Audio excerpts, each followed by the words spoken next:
Following in the footsteps of Sir Richard Francis Burton, you are listening to Brothers of the Serpent podcast.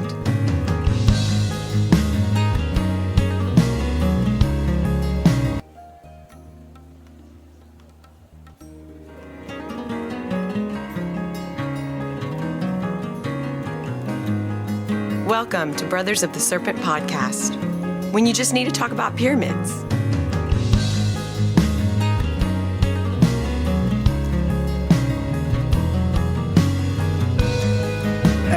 Happy New Year, ladies and gentlemen, boys and girls, angels, demons, and monsters, serpents. This is Brothers of the Serpent podcast, coming to you not live from the 10 by 10 by 10 tangent cube of science, nestled amongst the dusty bones of an ancient seabed high atop the Edwards Plateau. You guys smoke them if you got them. We all got cigars. Bringing in the new year. Spark them up. Oh, there we go. Give me a lighter here.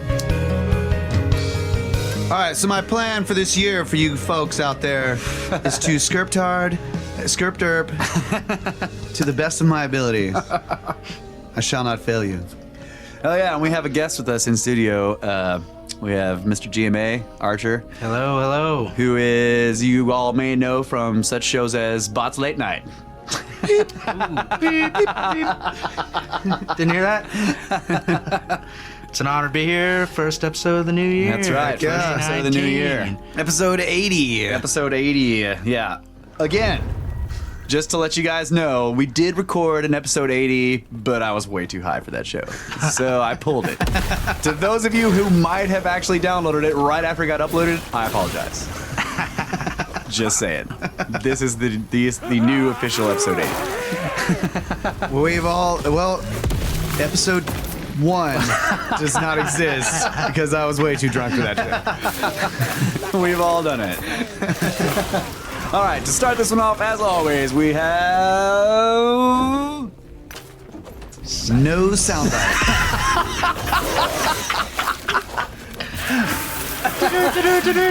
What's going on here?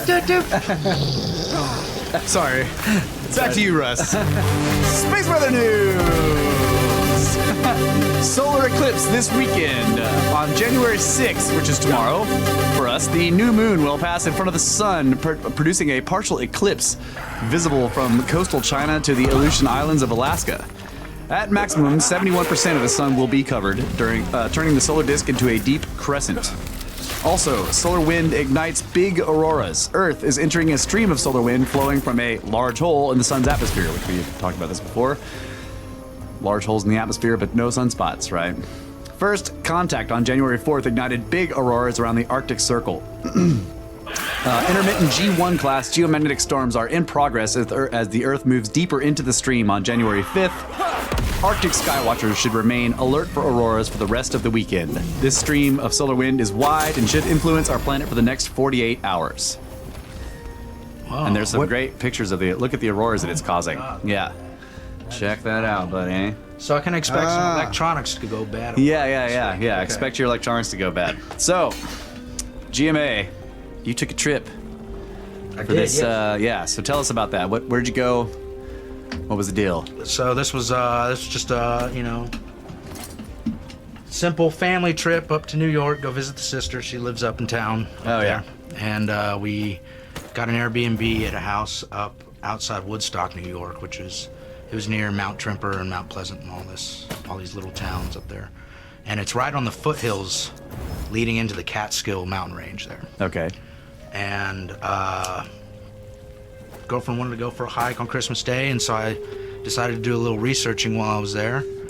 And is there anything worth walking to? Yeah, exactly. Is there anything worth walking to? Back out to just walk in a giant circle in a forest, or is there anything worth walking to? Is there anything that serpents are interested in nearby? Turns out that there is a serpent effigy that is on the side of Overlook Mountain outside of Woodstock, New York. And it is recognized as an astronomical alignment to Draco, the constellation Draco, which the dragon. is the dragon or the serpent. Okay. Yeah. And so on Christmas Day, we went and took the main hike, which is you just take a fire truck trail all the way up to this top of this overlook. which overlooks the Hudson River Valley, looking towards New York State and farther south. And up the top, you have a fire watch tower that you can climb up and look around, where they used to watch for forest fires and all that. I cannot do that. And then you can walk down to a little overlook.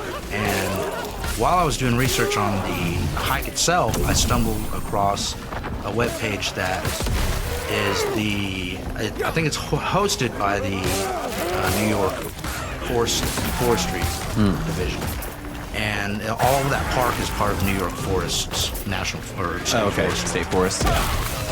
And the webpage was talking about these Indian mounds that were located on our property that, with the mounds and also what they call the effigies, which are large boulders with dry-laid stone walls leading up to them, they make up a patterning that lines up with the Constellation Drake. And so we went and did our Christmas Day hike, got to see all our neat overlooks and all that, and you can see it all the way across the Hudson River Valley from up there. You're seeing miles up there, and you're seeing just this huge swath of land that's been cut out by probably glacial or meltwater or something. You know, the river's this tiny little snake winding through the valley, and this is just massive valley. So on the way back down that day, we took a side trail, and the night before, I had set up on my phone on Google Maps some points that I thought were in good relation to what I found on a topographical survey map of the locations of the mounds and the serpent effigies and all that. And so my girlfriend and I walk off trail on this little beaten, not often walked on trail, you can tell because there's logs laying across it and all that. And from the maps, I could tell that eventually leads to a cell tower and other stuff they had built on the side of the mountain and a little ranger station and all that. But I was wondering if there were trails leading off of that we could use to get down to where all these mounds were supposed to be, because they're kind of off the side of this mountain leading down into the valley. And so we get to the cell tower, and we're kind of exploring beyond the edge of the cell tower on the edge of the mountain, and we only had maybe an hour of daylight left, and you really have to beat some brush to get down there off the side of the mountain. So I said, okay, let's get back to the car. I'm gonna drive up another road I saw on the map. We had talked to a guy up top, and he was like, yeah, I don't know if you can get down to those. You might have to use this road, California Quarry, to go up and then get access from there. So looking at my map. I can't get there from here. Well, you can't get there from here, so I'm gonna have to walk through these woods here. So we get back to the car, and on the way back down the mountain, there's this California Quarry Road, and I go up this road, and you keep going up and up the side of this mountain, and there's these giant vacation homes on either side going up, and eventually the homes stop, and the road keeps going up the side of this mountain, and it starts getting overgrown. You're driving past trees, scratching the sides of the cars and all that. Yeah. Finally got up to a point where it's like, okay, based on my Google map point, I'm about 1,500, 2,000 feet from where these are supposed to be. Straight down. Well, it's like horizontally, I'm about that far. So I'm like, okay, sun's going down. I'll come back tomorrow to try and find this myself. And so the next day, I go back up there, park the car on the road, keep following the road up there, and kind of winds around the side of the hill. And then from there, I can see that, okay, I'm about 1,500 feet horizontally off from where I'm supposed to be. Yeah. So I start working my way down the hill. And granted, it's This time you're by yourself? I'm by myself. Okay. And luckily, I have cell phone service out there. For whatever reason, giant cell tower right there. For some strange reason. And so I start working my way sideways and down this hill. And granted, it's December in New York, so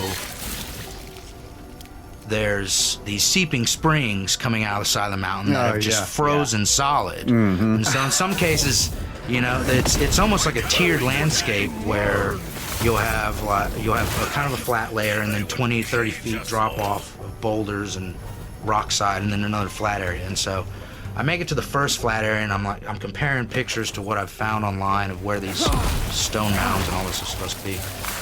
And I looking around, no, I gotta be right here. Okay, no, my point's, you know, another 300 or 400 yards up.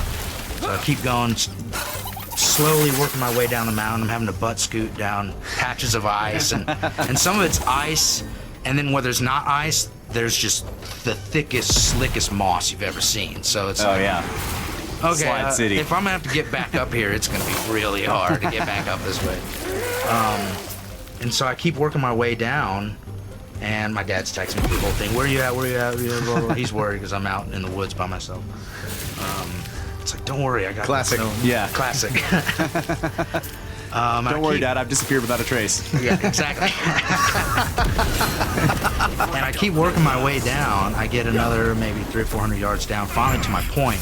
And I'm looking around. I can't see anything that looks like a mound or a stone wall or anything.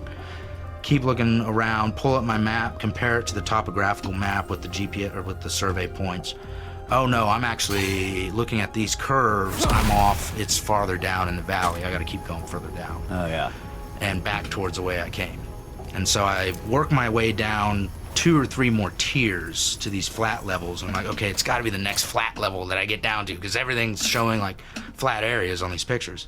Finally, I'm at this level and there's like a 30, 40 foot drop down to the next level, and I see this stone wall like curving its way through the trees and then up to this giant boulder. That's the moment right there where you're like, That's it. I found it. Yes, I found it. Okay. So I finally get my way down, like scraping, butt scooting my way down these ice patches and mossy spots. And the ground is covered in dead leaves and these slabs of slate that have just fallen off the mountain. It's all slate. I think granite. Finally get down to the first stone effigy, and it's this massive boulder that looks like maybe it fell off the side of the mountain or something like that. But then winding up to it is dry laid stone wall. And so I marked that point on my GPS. So I exactly knew where it was finally in comparison to where I thought it was. Yeah. And from there I could see other mounds, small cairns, and also the next stone wall. And How big are small cairns? Like, what are we talking here? we're talking maybe 3 feet in diameter, 2 to 3 feet high. Oh. And once I saw the first one, you started Suddenly you've seeing seen them them everywhere. everywhere, It's yeah. Were you walking on dirt or was it rocky? No, it's like almost all shale, like slabs of shale and then large boulders. So the cairns couldn't have been bigger but buried in dirt. Basically, they were on rock. They could have, but some of them were actually stacked on a boulder. Oh, okay. Like, so I've got a few cool. pictures of ones where it's, 3-4 foot wide, 2-3 foot tall boulder, and then the cairn is built up on top of that. Oh, Did you wow. bring all these photos? We can post in the I show did, notes? yeah. I shared them with Russ. So. Yeah. And according to what I could find, there was supposed to be 2 larger cairns out there. I think I may have found them, but it's hard to tell if that was cairn or actually where the rock wall fell over, and it's just like a pile of rocks. Yeah. But once I got to the second snake effigy, there was another another dry laid wall that was actually running downhill, perpendicular to the slope of the mountain. So it's like they had a dry wall coming up perpendicular to the slope of the mountain to one of the boulders, and then another one going off from there. Like they were actually quartering off sections Oh wow. up there. Probably just early farmers, getting ready to plow the field. That was perfect plowing land. 45-degree angle, all the shale you could drink. Yeah. So I got some GPS points on the 2 major formations I could find, and once I was into it, I realized everywhere I turned there's a cairn. Wow. There's a mound everywhere I turn. Oh, there's a mound. 4 feet later, oh, there's another mound. Wow. 10 so feet it's later, just there's like another mound and another mound, and they're just all over the side of that mountain. snake food. Snake food, all over. Just like a couple of serpents and a bunch of snake food. Snake dots. Snake bites. Snake bites. Well, and in my research, I was reading up on it before and after, and they were saying that the large cairns form the snake effigy, and then there's smaller cairns that form almost like a grid work pattern within that, Oh man. which is, I haven't figured out why or any of that. But So I'm curious. They were triangulating the constellation of Draco. So I'm curious about that. You gotta- Like the alignment, they're claiming the alignment to Draco. Well, we've talked about this before, but due to precession, How much it's is it going drifted? to It's going to drift. Yeah. right. It's going to turn out of alignment necessarily. Yeah. Like, you might have it's the same pattern on the ground, but is it But it's mirrored? shifted. You know, as above, so below. So it is mirrored. It's a flip image of Draco. It's not set up like you were to lay it on top. So if of you were the seeing sky. the constellation in the sky and you look below, it would look like a mirror. Right. But because of precession, like I wonder if it's drifted out of angle. Yeah, that I don't know. That would be cool to see because Yeah. that's kind of like how you could possibly date it. Or if you roll the entire thing back 12,000 years, it may have been. It may have been a mirror flip of it. Yeah, it may have been a perfect imprint rather than a mirror. Oh, that's a good point. Yeah. So I got as many pictures as I could get without making my dad feel like he was freaking out. just got to get more pictures. Did you bring your Glad bag? I had a backpack with some snacks, some water, and a cold beer. You didn't have a life straw? I was ready to glad. Oh no, man, there was ice all over the place. I was grabbing an icicle and stuff. Yeah, try drinking water from an icicle for too long. right. Yeah. So thirsty.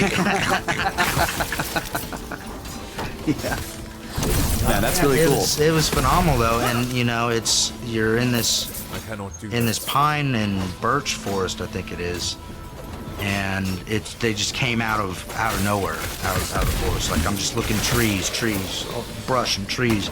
All of a sudden, bam! There's a stone wall just out of nowhere on the side of this mountain. And you made the point, farming, good farming ground. There's no way anyone's farming there. Yeah. It took me with a GPS point getting me within 300 or 400 yards. It took me an hour to find it off a half mile off the road. Yeah. That's rugged. Rugged. And then on the way back, you have to climb back up that elevation to get back to where you parked the car. Yeah. And I'm just like dying up this mountain. Like every 50 feet, just, okay, I gotta take a breath. Yeah. And eventually I worked my way back up to where I could see the roof of a house. And it was like, okay, I'm getting close to the road again. Watching my GPS point with relation to the road, kind of working my way around instead of up the hill, so I'm not killing myself. And finally make it back to the road about midpoint up from where I parked, and then had to walk all the way back up the road where I parked. Wow. So the place we went to in Vermont was called Smith Farm, right? And that's kind of misleading because the area where we were looking at these giant cairns that were all over the place in the woods, it was not ever farmland. I mean, it wasn't flat. It was the sides of mountains. It was the same deal. And there would be And giant... there were some boulders that were like half the size of a house. Yeah, you know, right. just Absolutely huge, enormous. And there would be this massive cairn stack up the side of it, like almost to the top of it. And they're all two-hander stones. I mean, full arm stones. Right. You know, kind of rounded. Right, you didn't just easily carry that up the side. No. Yeah. And they were fairly, in my memory, uniform. Yeah. Like the stones, they didn't look hewn or anything, but they were fairly. It wasn't just like massive oblong shards. And then little bitty guy in the middle. Right. It tucked was. in there, They were yeah. all basically kind of like two-handed, Right. two-armed, Yeah, size bread stones. loaf shaped things, Right, like kind of right. like like very interesting. And so I was going to ask you, did you obviously saw like the geology, basically what the natural stone was. Did you notice any, say like quartz, crystal chunks in any of the like bright white I rocks. didn't get and a chance to look really carefully at the rocks themselves, but in those dry laid fences, there are the flat shale stones mixed in with these big nodes, these big round nodes that are mixed, and you can see. And those how in the big, pictures. like, are we talking? What are, I mean, you're talking size of a basketball. Okay. Type stuff. The big stones were the snake heads, basically. boulders, which are yeah, at like the end. twice the size of a VW. Yeah. They're massive. And probably, like you said, rolled down the mountain, maybe. Or? That's what it looked like to me, because there, you have a lot of broken off stone above you and like kind of cliff. But you weren't able to check closely to see if it was the same kind of rock. Basically. No. Yeah. I was kind of under a time crunch and just get the pictures and get the. Yeah, you're under a dad crunch. Yeah, under a dad crunch. Hey, you got to snake bros where you can. That's right, dude. Hey, job well done. Job well done. I love that feeling when you first see it. You know, you're just like, that was unbeatable. I have this like, first see it exclamation. Yeah. Oh, yeah. Oh, yeah. That's what I had in the middle of the woods by myself. It was just, I found him. I found him. Yeah, it is a great feeling. Because it was like, those guys in there sitting out on the porch, way down off the side of the mountain. Someone just found a serpent mound. Yeah, I definitely had that feeling, especially because I'm working trying to find this GPS point, this mythological GPS point. And it's like every stair step terrace I go down is another struggle I know I'm gonna have to face going back up. So I've gone down like 3 or 4, and it's like, I'm not seeing this. I'm standing what I think should be right on top of it, and then I found it. Yeah. Yep. Yeah. Fantastic. And then suddenly they're everywhere, and you're like, Yeah, and then you just couldn't see them enough. Right. Like, literally everywhere. Yeah. It was fantastic. That's really cool. And cheers to that, buddy. Cheers to that. I assume the forest canopy is probably too thick for you to see it from the sky in Google Earth. I could not see them from what I looked at in Google Earth. Yeah. Amazingly, the pictures, from what I could tell, are taken during the winter. So there's no leaf cover there. But, right, and you still can't see it. But I mean, you're trying to discern this giant boulder with a stack of rocks next to this giant boulder, which is the wall of the cliff you're next to. Yeah. So I need to go back and look with these eyes, but yeah, I couldn't discern it from looking at it before I found it. Right. So we're planning to go to Vermont in the fall this year, and we're gonna go back to Smith Farm. Yeah. Awesome. And try to the tree canopy so full that we couldn't, we weren't getting good GPS. Right. And it was dark. 3D. It was dark down there, like literally. The see, I didn't have that problem. Yeah. All the trees have been stripped. Yeah. Except for the pine trees, and there weren't that many of them. So beyond taking like a surveying instrument and a bunch of string and measuring tapes and a pad, it's like it's going to be really hard to try to figure out if there's some type of order for what's going on in Smith Farm. But I at least want to bring a sketchbook, to try to get some of the ideas from various vantage points of what's going on That's the ground. That's a good idea, definitely. But and we're going to try to locate this cave that the Vikings built. Yeah. That's right. I heard y'all talking about that on that episode. Yeah, which we think is, one of the colonial root cellars. Yeah. So root cellar. Yeah. Yeah. Stand down or die. I mean, how do you build a cave, right? Yeah. It's got to be one of those. It's that cave that the Vikings built. They built it. It's nothing like that around here. I got this old root cellar. It was here when my house was built, but We asked him if there was like a standing stone, and he was like, nothing like that around here. It's just a cave up there that the Vikings built. And we're like, what? Yes, that thing. That's what.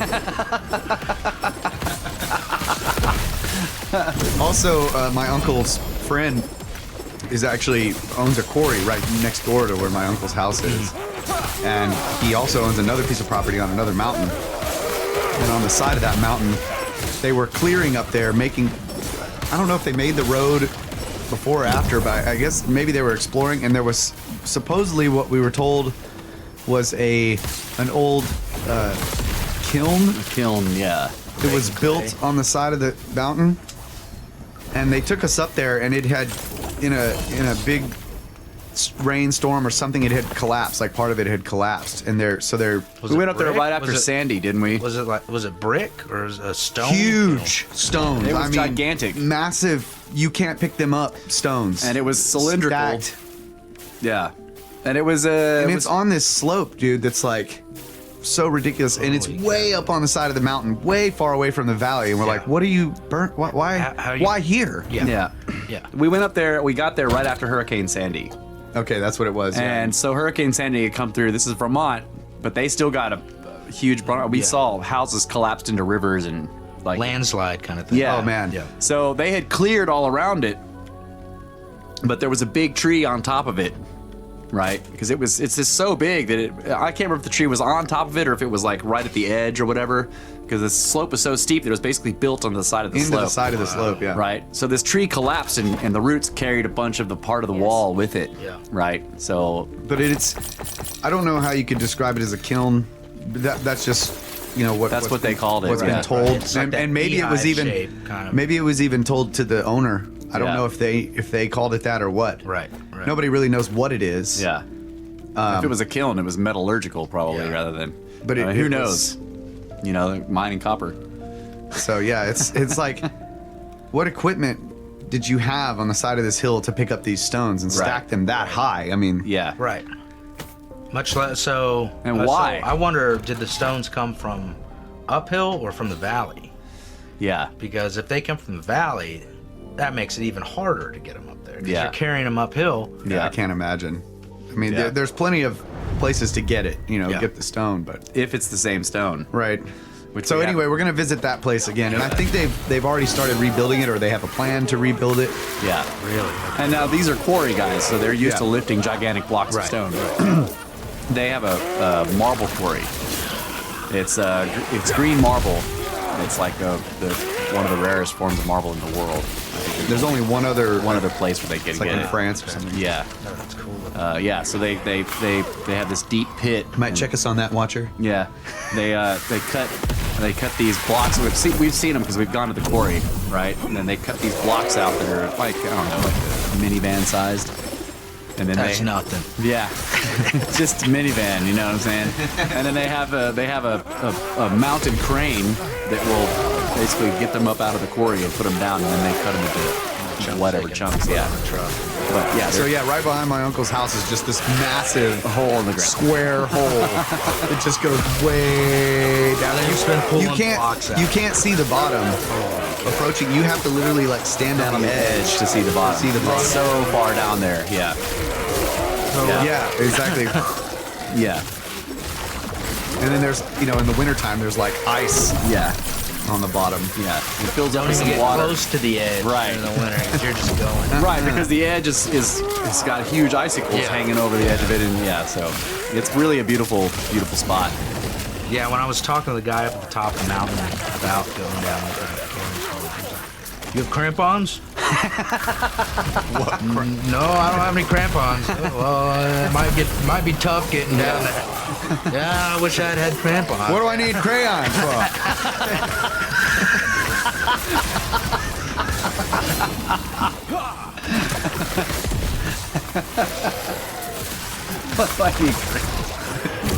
Well, it's a little upsy. That's what they say. Dude, that's really awesome. So you went to the museum too, you said, right? I did, yeah. We got to visit the Museum of the American Indian in the USA. Awesome. And they have artifacts. I think it's a private collection from a guy that went all over the U.S. collecting Native American and Central American artifacts. Getting them for the Smithsonian. Getting them for the Smithsonian.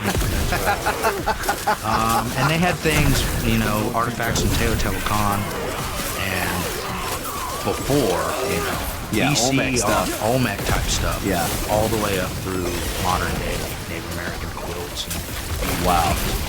I cannot So you showed me some pictures. That I agree with you. That obsidian mirror is probably that is probably the most outstanding artifact I saw.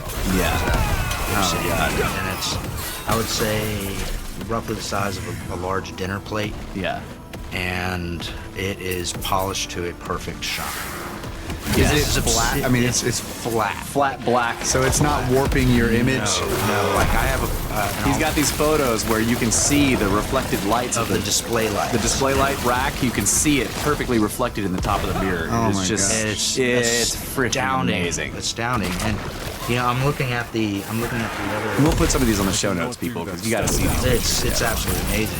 I'm looking at the other statues they have there from Teotihuacan and places around that area, and what astounded me most, and I showed you a picture of this, was they'll have a statue, and then next to it is this ceremonial yoke, like an oxen yoke. But I don't think it's an oxen yoke. I think what they said it was the like they would use rubber yokes as a bumper for the hip ball, the ball game. Oh yeah, the ball game, yeah. And they said it was The only real football. Right.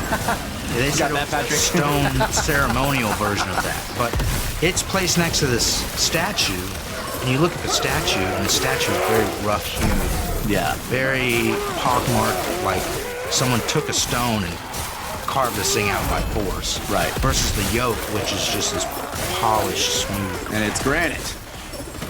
And the workmanship between the two, standing next to each other, is just...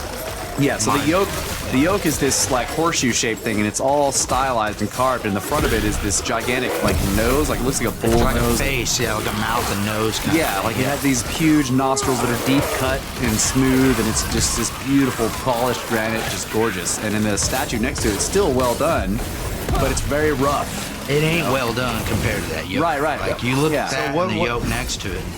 What are the two? How are they connected again? They think they basically are the same site, so they attribute to the same culture, right? But you're just like, okay, no, the guy who did that Was it not Johnson? right? The other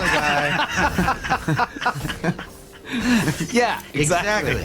You got Johnson work versus non-Johnson work. And it's just, This one's very non-Johnson. Yeah, and it's exactly. astounding because they say it. Oh, this all came from the same people, around the same time. It's like, no, that guy definitely didn't make that. Yeah. And did not have the ability to. The other thing, if you're looking at the statue, so the statue is interesting just because I noticed that it was in I think it's called the Seizen position, which is a very Asian. Okay, hold on, real quick. What? India, China, Greece, Italy, Turkey, and Vermont all have green marble.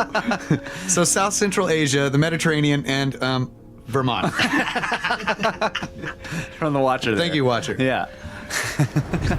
So maybe it's like it's the only place in the Americas that has it or something like that.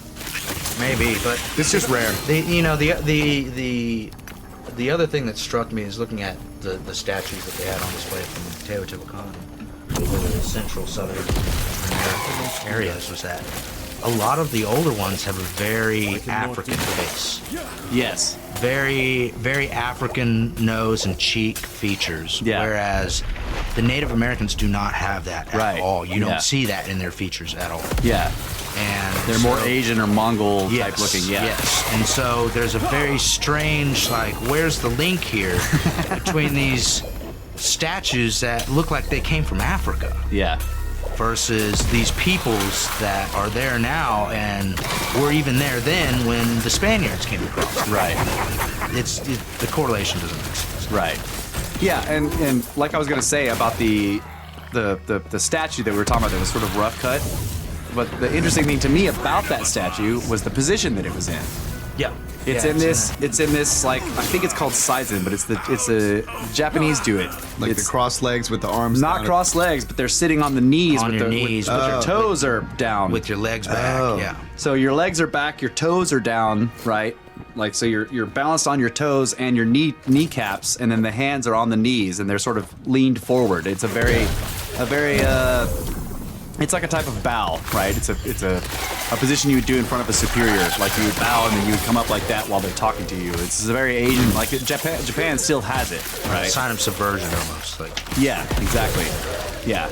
So this statue is sitting in this position, right? So, but that's the rough cut one, and when you're looking at it, you could tell that it's, that what was guiding the tool was like somebody's hand. Yeah. The arms are sort of off a little bit, and there's can just see not the symmetrical. pockmarks. But that yoke, it looks like it was done by a CNC machine. Like everything is perfect. Yeah, exactly. And perfectly polished and smooth and no rough edge. Yeah. It's phenomenal. That's awesome. And granite. And granite. And the other one is not.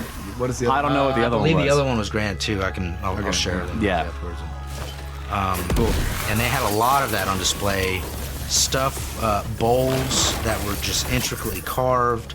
Some made out of what's the Magnetite mercury or- ore? Cinnabar. Cinnabar. Some that were made out of cinnabar that looked like they were made on a lathe. Just Oh wow. just perfectly polished and perfect square rims, and it's Wow.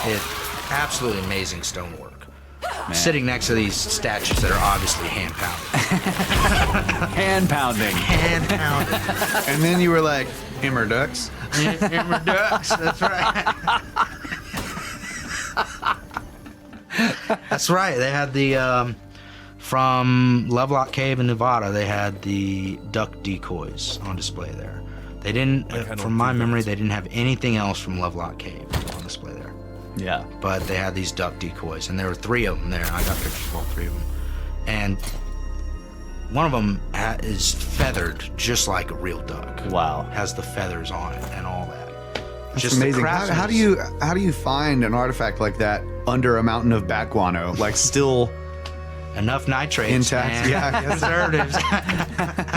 because that's what happened. They went there to mine the bat guano out of the and cave. they mined a lot of it out They're there. just making gunpowder, boy. Yeah. Yep. Saltpeter. couple of snake bros kept digging after they got to the bottom of it. Right. Yeah. I think I'm gonna stay here and keep digging, guys. I'll see you guys later. All right. We're going to take a quick break. Oh yeah. And you know the rest of the story. That's right.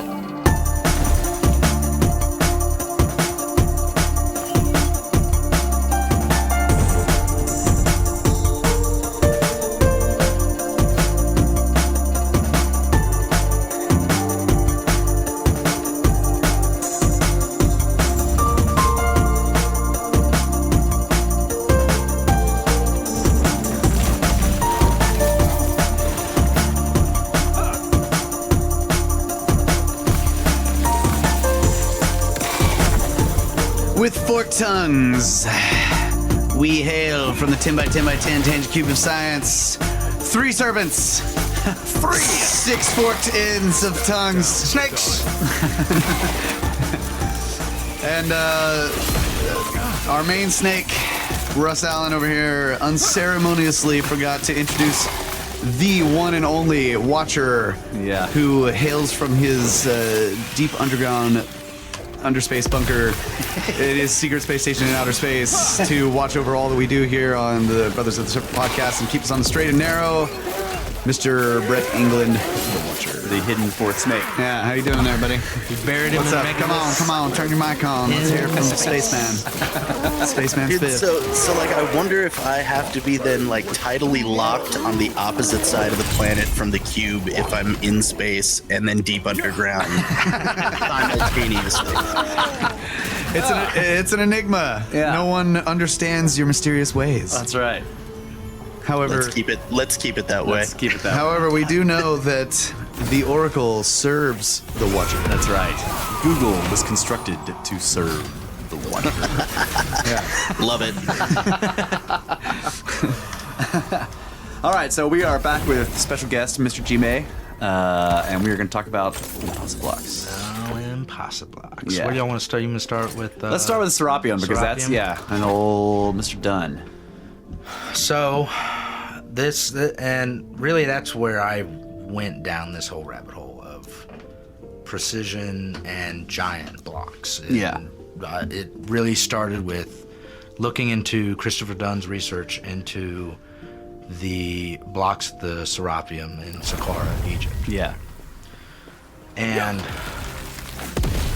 I mean, there's so many. Serapion means snake hole. Snake in hole. ancient Egyptian. Underground snake hole. Are you serious? No. I was gonna say serpent is in there somewhere. Serapium, you know. It means- Serpentium, I mean. Yeah. The one I said.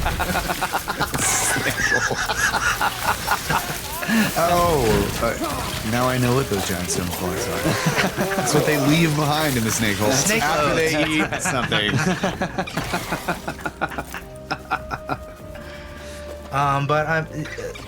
What really struck me about these is what Christopher Dunn highlights about the precision of these Yeah. blocks. And to start with, these are granite and basalt blocks that are roughly 6 by 10 by 8 Yeah. in size feet.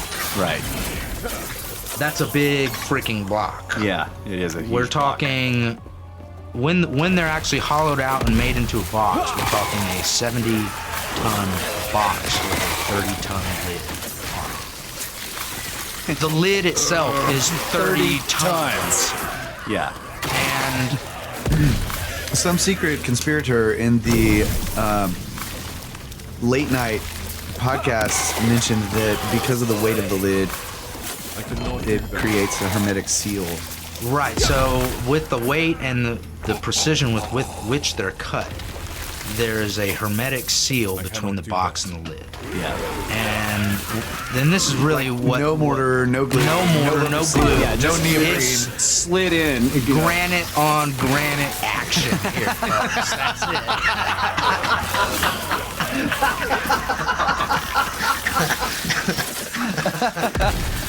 And That sounds like a really specific fetish porn right there. right, granite on granite action. That's right. And Rule 34. the thing that really struck me in just like, I work with precision instruments, measuring precision blocks and shit. Yeah, so explain because you're like Christopher Dunn, you work with precision tools. So Right, talk right. about that. So, I work in cameras, with precision camera systems, and so in certain cases where we're doing metrology, measurement on something very precise, thousandths of an inch levelness matters. yeah. And even the material with which you make the fixture that holds the camera matters to a certain extent. If you're looking at things like thermal shift and changes in dimension when you put these measurement devices in different environments. Right. Thermal shift being that to change in temperature will cause material to slightly flex. Exactly. Yeah. And so if we have something that needs to be very precise, we use a material called Invar, which is very thermally stable metal. Oh wow. It's a very thermally stable alloy. Probably the most thermally stable. It's invariant. It's invariant. Invar. Invar. Oh wow! I like a little etymological knowledge there. Around there. So I look at what Christopher Dunn has gone and looked at, and he's taken, and I get this from his website, gizapower.org or .com or whatever it is, .net. Yeah. And he's taken a precision square that is square to 50 millionths of an inch. Wow. That's precise. So a human hair, to give comparison, is 2,500 millionths of an inch. Okay, so we're talking way more precise. Way more precise than the thickness of a human hair. 50 times more precise than the thickness of a human hair. Wow. In right angle straightness. And then Now along the edges, this is the tool he's using This is to the measure. tool he's using to measure the right squareness of the wall and the lid Yeah. in these boxes. And this means that both walls are square with that lid within 50 millionths of an inch and are also perpendicular within that range. And he does this by placing the tool in the corner and then shining a bright light behind it. Yes, and you can see in the pictures that he has on site the perfect reflection of the square in the polished surfaces Yeah. on the inside of that stone Like the box. reflection touches the square itself all along. And there's no light coming through. It's just It's absolutely phenomenal, and exactly. Yeah, it's mind-blowing. Exactly. And to look at that as an engineer and understand what that level of precision requires just to do for a block of aluminum. You take a cube of aluminum and try to machine it to those tolerances. just the right angles You on the need cube. you need a machine that's hundreds of thousands of dollars to do that, to those right angle tolerances, and hold it across the face of that cube in all 3 dimensions. Right. And so to do that with granite or basalt, and to do that in a confined area, because these blocks we know were brought in raw. There's one of these blocks sitting in the tunnel And it's leading raw. into these chambers, and it's rough hewn. There's no, it's Is not it not hollowed out? No, it's it's not not. hollowed out. It hasn't been. It has not been made. So they cut Yeah. the lid from the top of the box. It's After all they brought the whole- after they brought the whole thing in there. And so one, they were able to carry at this point is when it's a solid block, it's your 70-ton empty box plus 30-ton lid plus everything inside it. So you're looking at 150, 200 tons in one block. And it's in a tunnel cut into the bedrock in Saqqara, and there's barely any room. Like people, there's You shimmy past it Yeah. to get to the rest of There's it. actually, if you look at the pictures, they had to, whoever first came in had to knock out part of a corner to get past the last part of the block because you can't, there's no way to fit. There's no way to so get you can past see that the wall has been like chopped out roughly by somebody, or maybe it was blown out by gunpowder or how they did, but because you can't squeeze past the block. So there's no room to get anybody in No. the tunnels to move the blocks. Right. So they moved all the blocks in there and then cut the inside out and cut the lid off, and first cut the lid off, then Yeah. cut the inside out, and then polished it all to a perfect shape. Yeah. While maintaining 50 millionths of an inch precision in right angle squareness between the lid and the side of the box. Right. And So- then you look at the interior of the box, because when you machine a box out, so you've got a block of aluminum, and you use a bit to mill out the inside of the box, you're going to have where the round bit encounters the corners, you're going to have a radius Right. that is very difficult to machine out. It is almost impossible to get rid of these internal machining radiuses inside of cavities without very specialized machining. And he measured the inside corners of these boxes to 5/32 of an inch radius, Holy crap. which is, watch or do my math for me. It's around 80 thousandths of an inch radius, something like that. Man. Well, 5/32. So Right. 3/16 is yeah, 2.5 sixteenths. Yeah. Incredibly precise for the inside radius. So if you were to use a traditional mill for that, you're looking at a 5/16 diameter mill bit to do that. No.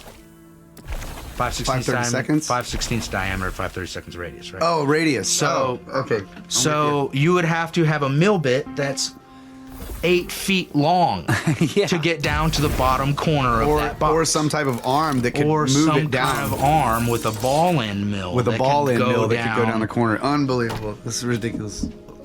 And then they were able to polish the corner. And then course they we were do. able to polish everything inside of it to a mirror finish. Yeah. Which I've never polished granite with sand before, but I can imagine it'd be difficult. Yeah. And I don't think you could get them. If you look at the finish on these boxes, they literally are mirrors. Like, it looks like a mirror. Yeah. You can, like, there are photographs where from the outside of the box where somebody is taking a photograph of the roughly hewn, like, looks like somebody carved with a nail.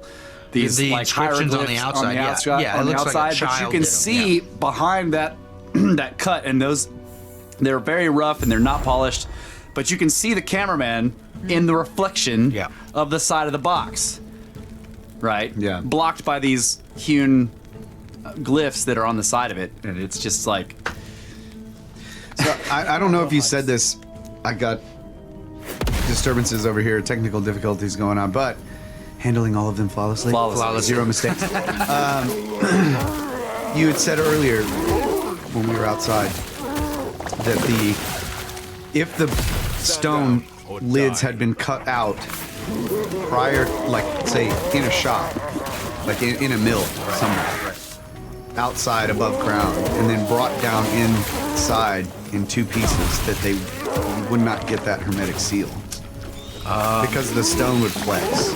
Yes. So thermally, from what I understand, if you were to take what's outside of the Serapeum, which is desert, Yeah. which is 100 degrees, Yeah.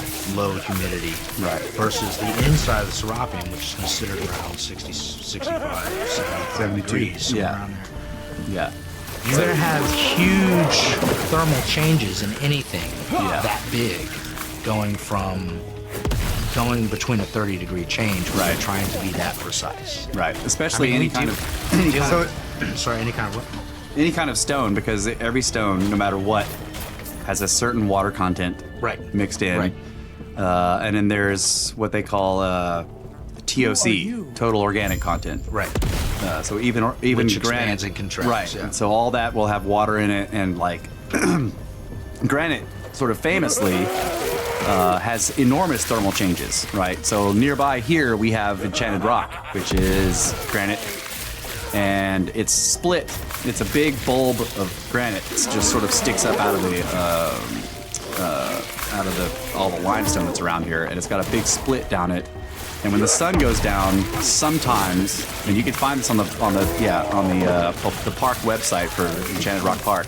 Sometimes you hear these moaning noises of the rock shifting and changing shape and rubbing against itself and groaning. And so the rock itself will make these noises, right? And that's because of and it's like these right, like the creaks and moans of a gigantic dragon, because the granite itself has massive thermal changes just from 10 degrees change. Yeah. So Just a fraction of an inch of that rock sliding Yeah. past itself right. cause crazy noise. Yeah.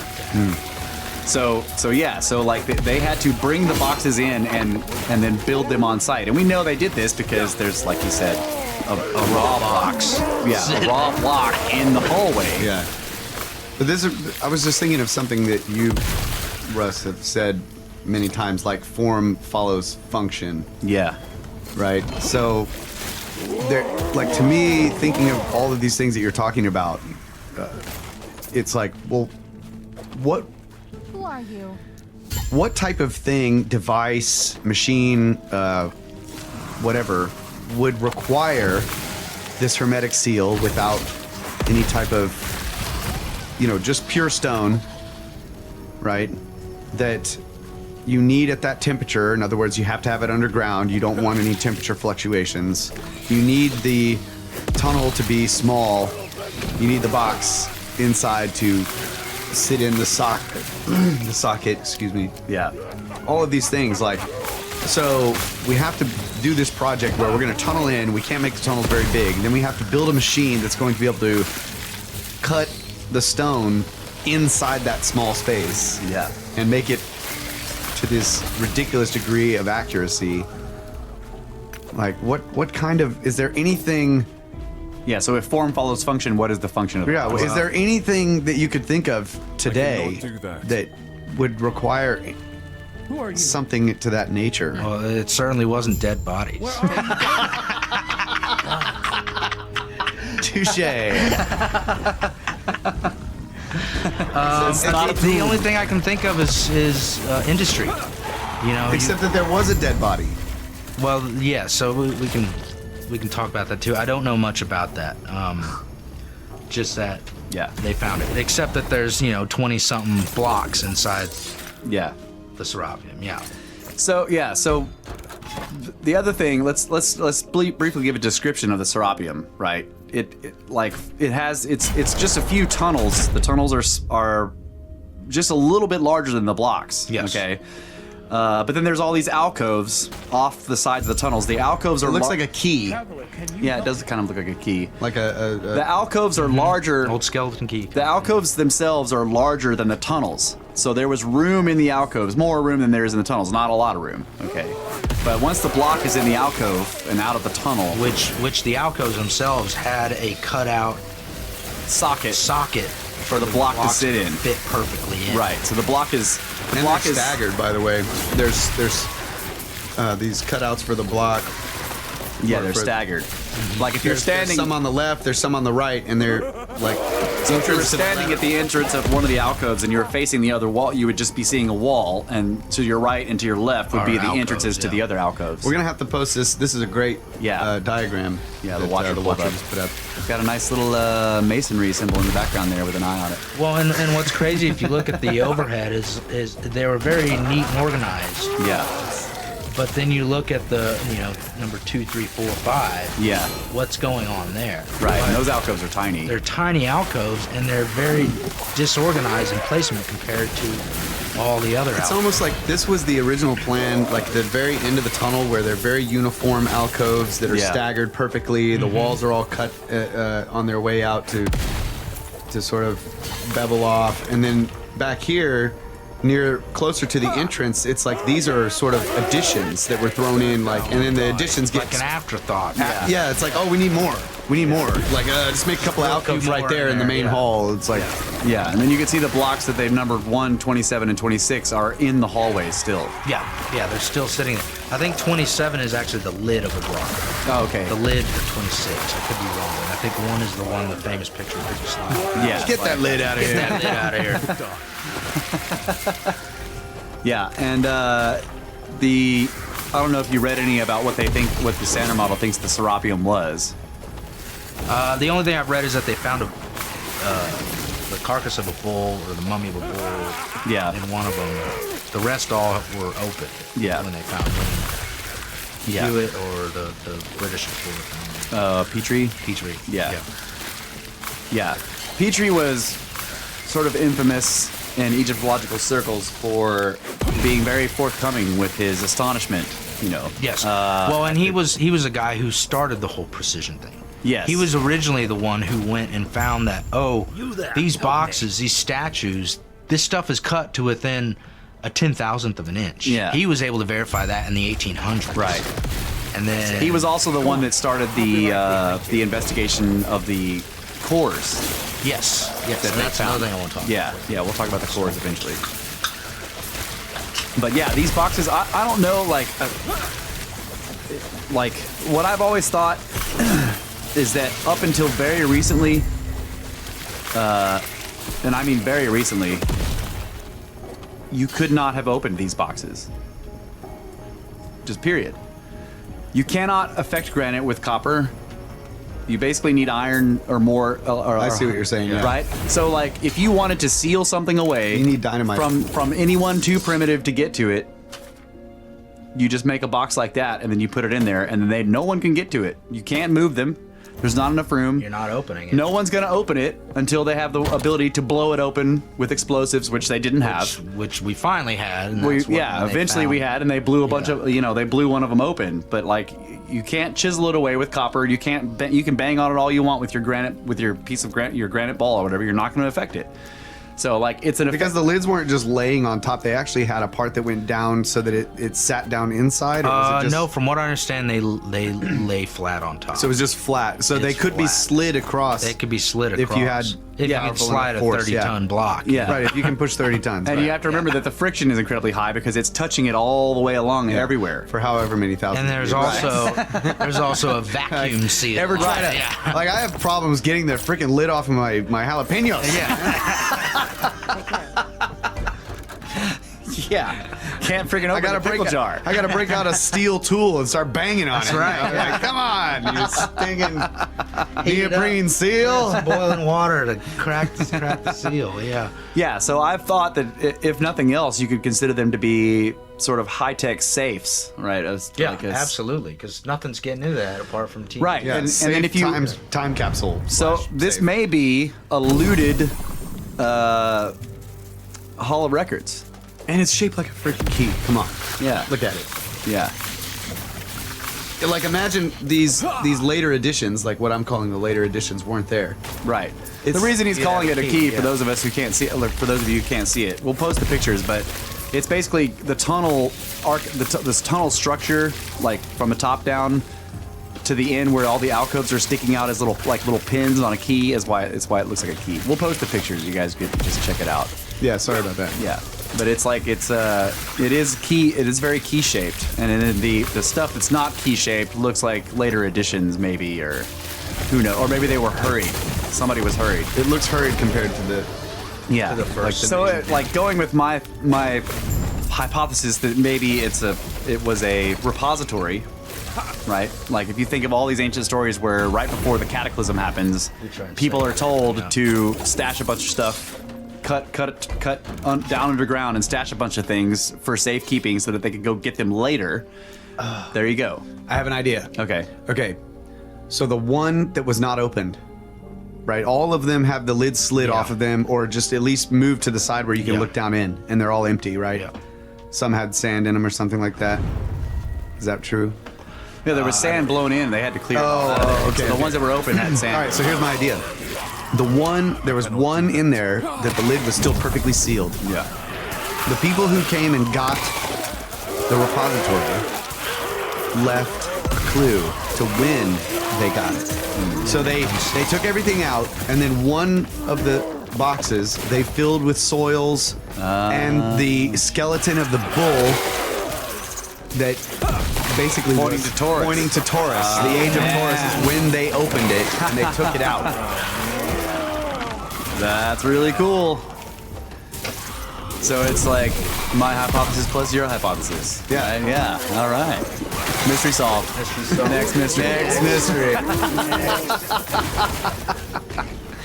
So I'd like to know what, there's two sort of conflicting accounts. You thought, or Archer, you had mentioned there was like a mummified bull skeleton, and then you had said that it was like just full Fragmented. of all this debris, but inside of it was the full skeleton of. Yeah, of, but of it a was bull. They had mixed to in piece it with together. If I'm remembering correctly, it was full of soil.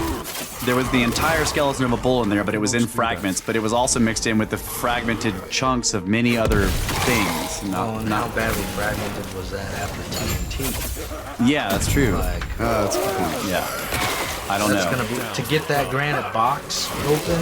Yeah, it's we're gonna gonna be be needing- serious glass. Yeah, It's gonna do the yeah. All right. Well, we just blew this safe open and everything inside's fragmented. I don't understand. Oh, all the bills are burning.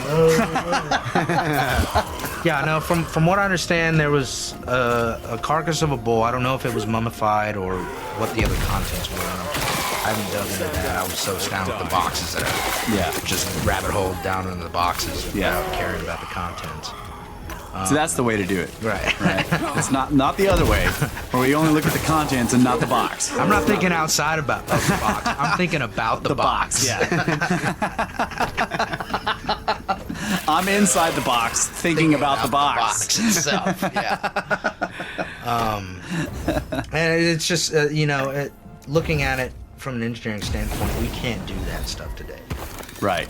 Like you were saying in the break, just a block of granite that size, before you even cut it out, just the raw stone is what, $180,000, Yeah. something like that. Yeah.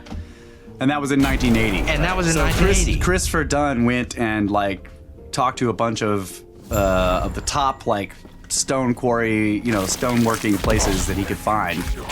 And the top one responded. The guy, he's got a piece of the dude's email in his book or whatever, or the letter the guy sent back to him saying, "Thank you for all this fascinating information. I have no idea how they did this. If we were to do it today, number one, the block itself, not even cut out of the quarry, just the stone in the quarry. real estate. The real estate stone in the quarry is still not cut out of it, would cost you like $175,000 to $180,000, and that was in 1980 something.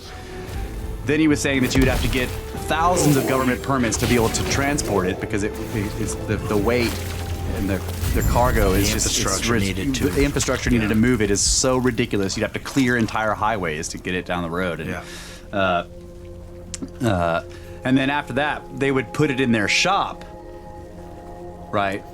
Because he was like, we can't do it on site. These blocks were clearly cut on site. He was like, we'd put it in our shop and we would do our best to make the block, but then we would have to cut it into 5 pieces to deliver it, and then we would bolt it together on site to try to get the tolerances correct. But it wouldn't be exactly correct because they obviously made them in the tunnels And he was like, we're not capable of doing that. All of our giant machines for cutting giant blocks are here in the shop. Yeah. And we don't have any giant machines for cutting giant blocks that we could take to a site the tunnel. and do it in the tunnel.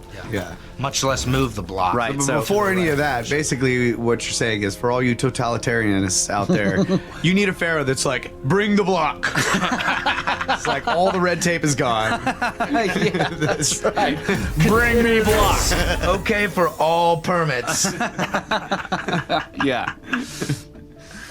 Yeah. That's step number 2. Yeah, Right. 'Cause yeah. you gotta First, you got to get it First out you gotta of the buy it. wall. Yeah. right. First, you need to be the ruler of the entire world.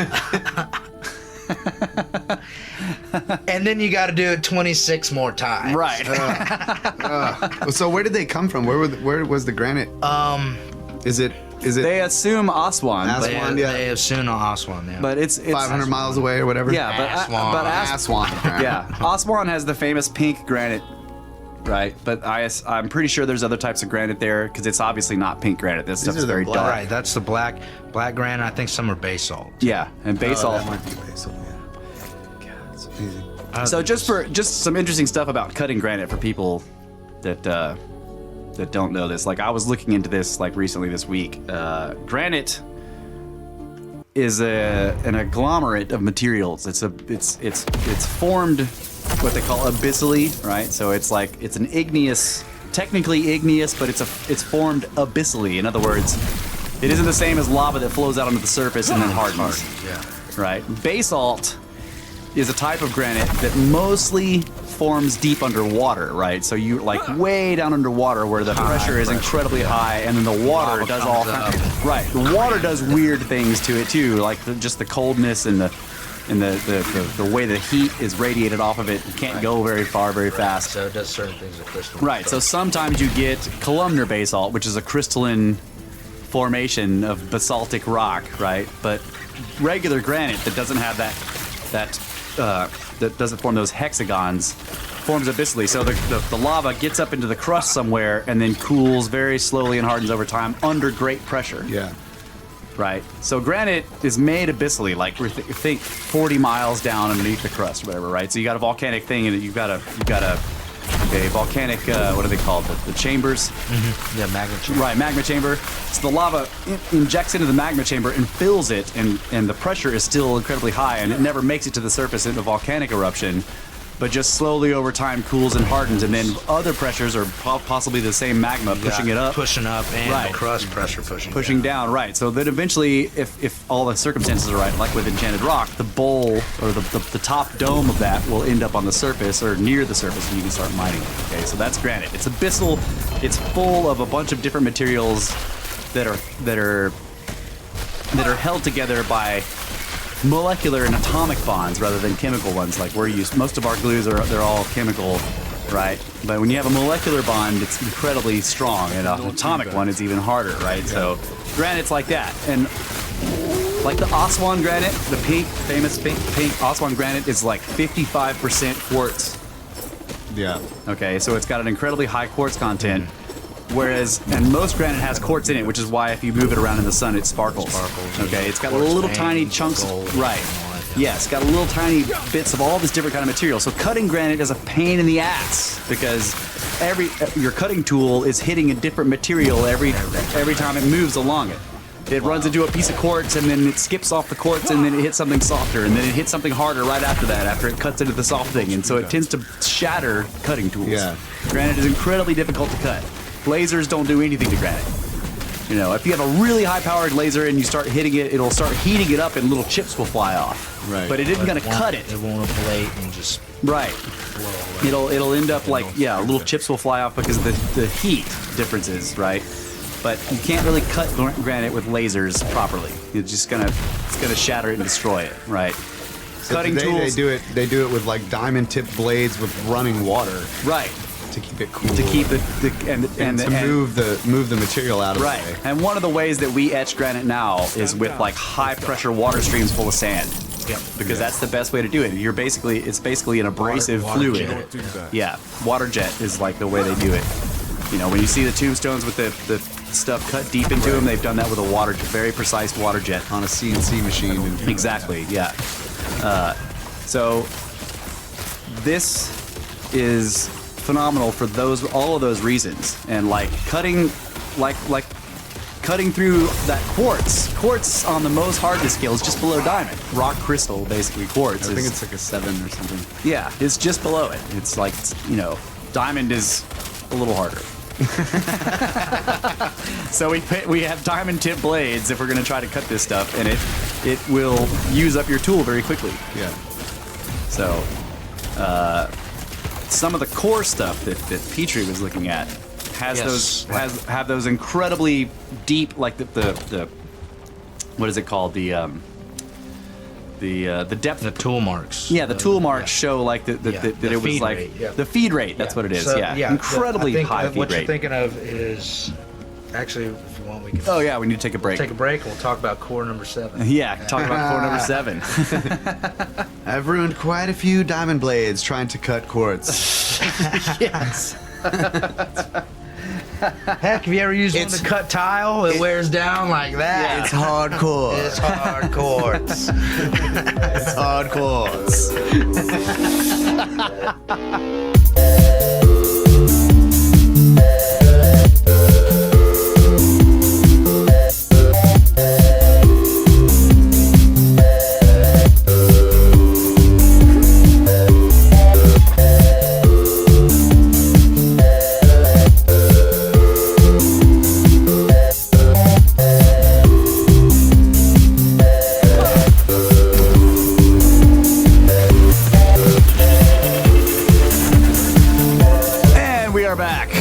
The Serpent Podcast, 3 snakes and 1 long head. Talking about Impossiblocks. So, we done with the Serapium. We're going to move on to core number 7. We are moving on to core number 7. I mean, we can always go back to the Serapium if there's too much to talk about. That's right. So to start off core number 7, I think we have to kind of explain feed rate of machining. So the easiest thing to think of is take a stick of butter with a butter knife. And when you cut into the length, so if you're cutting along the length of the stick of butter, when you cut into it, you start having what they call a chip, that sheath coming up from the top of the knife blade. Yeah. And so it'll start to curl and peel off of that stick of butter as you're cutting through. Now this is how anything we cut ever works. There's always a point where the blade contacts the surface and a point where it starts to cleave in and create that chip. Yeah. The thickness of the chip is in relation to what we call feed rate, which is the amount of material removed per cut. Right. And so if you're thinking of a lathe where you have a spinning object and you have a blade passing along it, what it's doing is it's creating that chip and then following that chip surface as it cuts. Yeah. So and the way they're designed is there's a geometry. It's like those special apple peelers. It's like an apple peeler, yes. Yeah. And that chip is that apple peel coming off, and you can control that for certain finishes. If you want a real coarse, if you're just trying to cut down metal, you'll have a real coarse feed rate that takes a bunch off. Yeah. But because you're taking a big channel out of it as you're cutting through and it's rotating, you're almost leaving a thread pattern, which is a rough cut. And if you cut too deep, it can start to chatter, depending on your tool rigidity. Yeah. And then it will eventually stall the machine. Right. Where you have plunged too deep and it just locks up against the blade and stops. Yeah. Or the blade breaks. Yes. And so feed rate is the amount of material you remove as you move through the material. Per rotation. Per rotation is typically how they do it. Yeah. So, when you're cutting aluminum, you're taking off, for a rough finish, you're looking at up to 1/16 of an inch thickness of a chip coming off of that blade as you're cutting through. Up to fine finishes where you're cutting, 1,000 to 5,000ths off. Right. And so you're getting a little tiny chip come off. So it's so fine that you're actually cutting more than you're moving laterally, so that you don't get those grooves cut in. So if you space it out, you start cutting grooves like in a screw where you have screw threads. Core number 7 is a... Now wait, let's talk about feed rate of drills, because it's different. Sorry, yes. So, well, it's kind of one and the same, where the cutting blade is at the tip of the drill. And the grooves of the drill are moving the material out. Are moving the material up through. The grooves the of flutes are for clearing material It's an out. auger It's coming for off clearing of the that material out. leading edge. Yes. And so all the science is in how precise is that leading edge, how well does it break a chip off and clear it out of the way so that it can continue cutting without resistance. Right. And so the same principles work for lathing, for drilling, for machining, for any of that stuff, where you have a certain amount of material you have to clear off, and you have a certain speed in which you have to do it, and a certain finish you have to achieve. And so based on that, you set your parameters so that you're clearing off the perfect amount of material for that surface finishing. Yeah. There is core number 7, which is a granite core sample that was found, I believe, by Petrie? Petrie. Yeah. That is housed in the National Museum in London, in part of their Egypt exhibit. I don't know if it's kept in the vault, but it shows it's a core sample, probably about 6 or 8 inches long by what looks like 2 to 3 inches in diameter of granite. And you can see the tooth feed cut marks revolving around that core sample. Yeah. Like a screw. Like a screw. Yeah. So when you take a core sample, you can see this in any core sample that you make. You can see it with any machining that you do. So a core sample... A core sample is a hollow drill. Yes. Like a cup, like imagine a cylinder. Yeah. It has teeth on the outside bottom edge of the cylinder. Yes. Right. And as it cuts down, it's the core is like actually going inside the cylinder of the drill. Right. So the core sample is actually that thing broken out of the original hole. Right. Yeah. Right. From the inside of that auger blade. Right.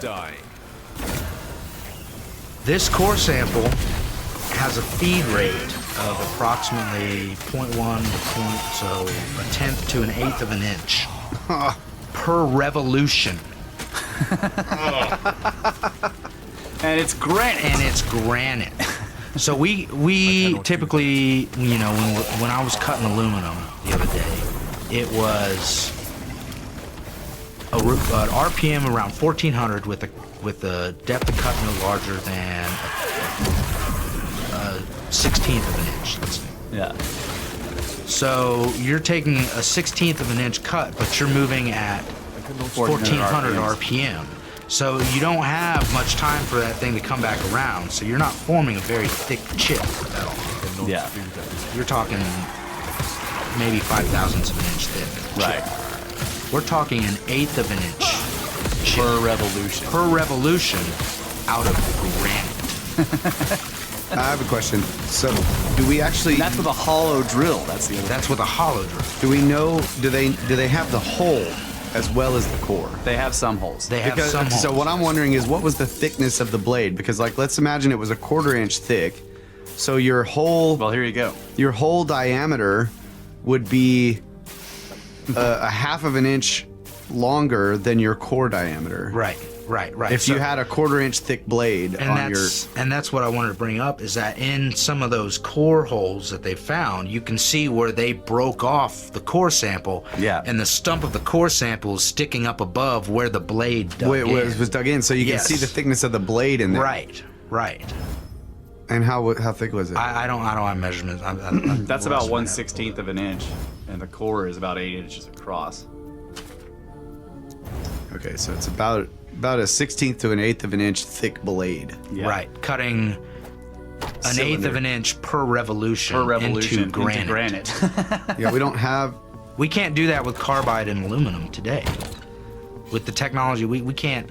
You don't move material like that. Yeah, can't move material that fast. You can't move material that fast. What kind of how is it moving the material out of the hole? No one knows. Riddle me that, Batman. So some of the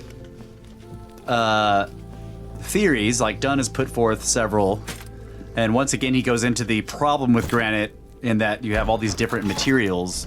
And here's the other thing he talked about. So when they did this in Aswan granite, which again, like we said, was 55% quartz or rock crystal, the feed rate was actually higher when the blade was cutting through quartz than it was when it was cutting through softer material.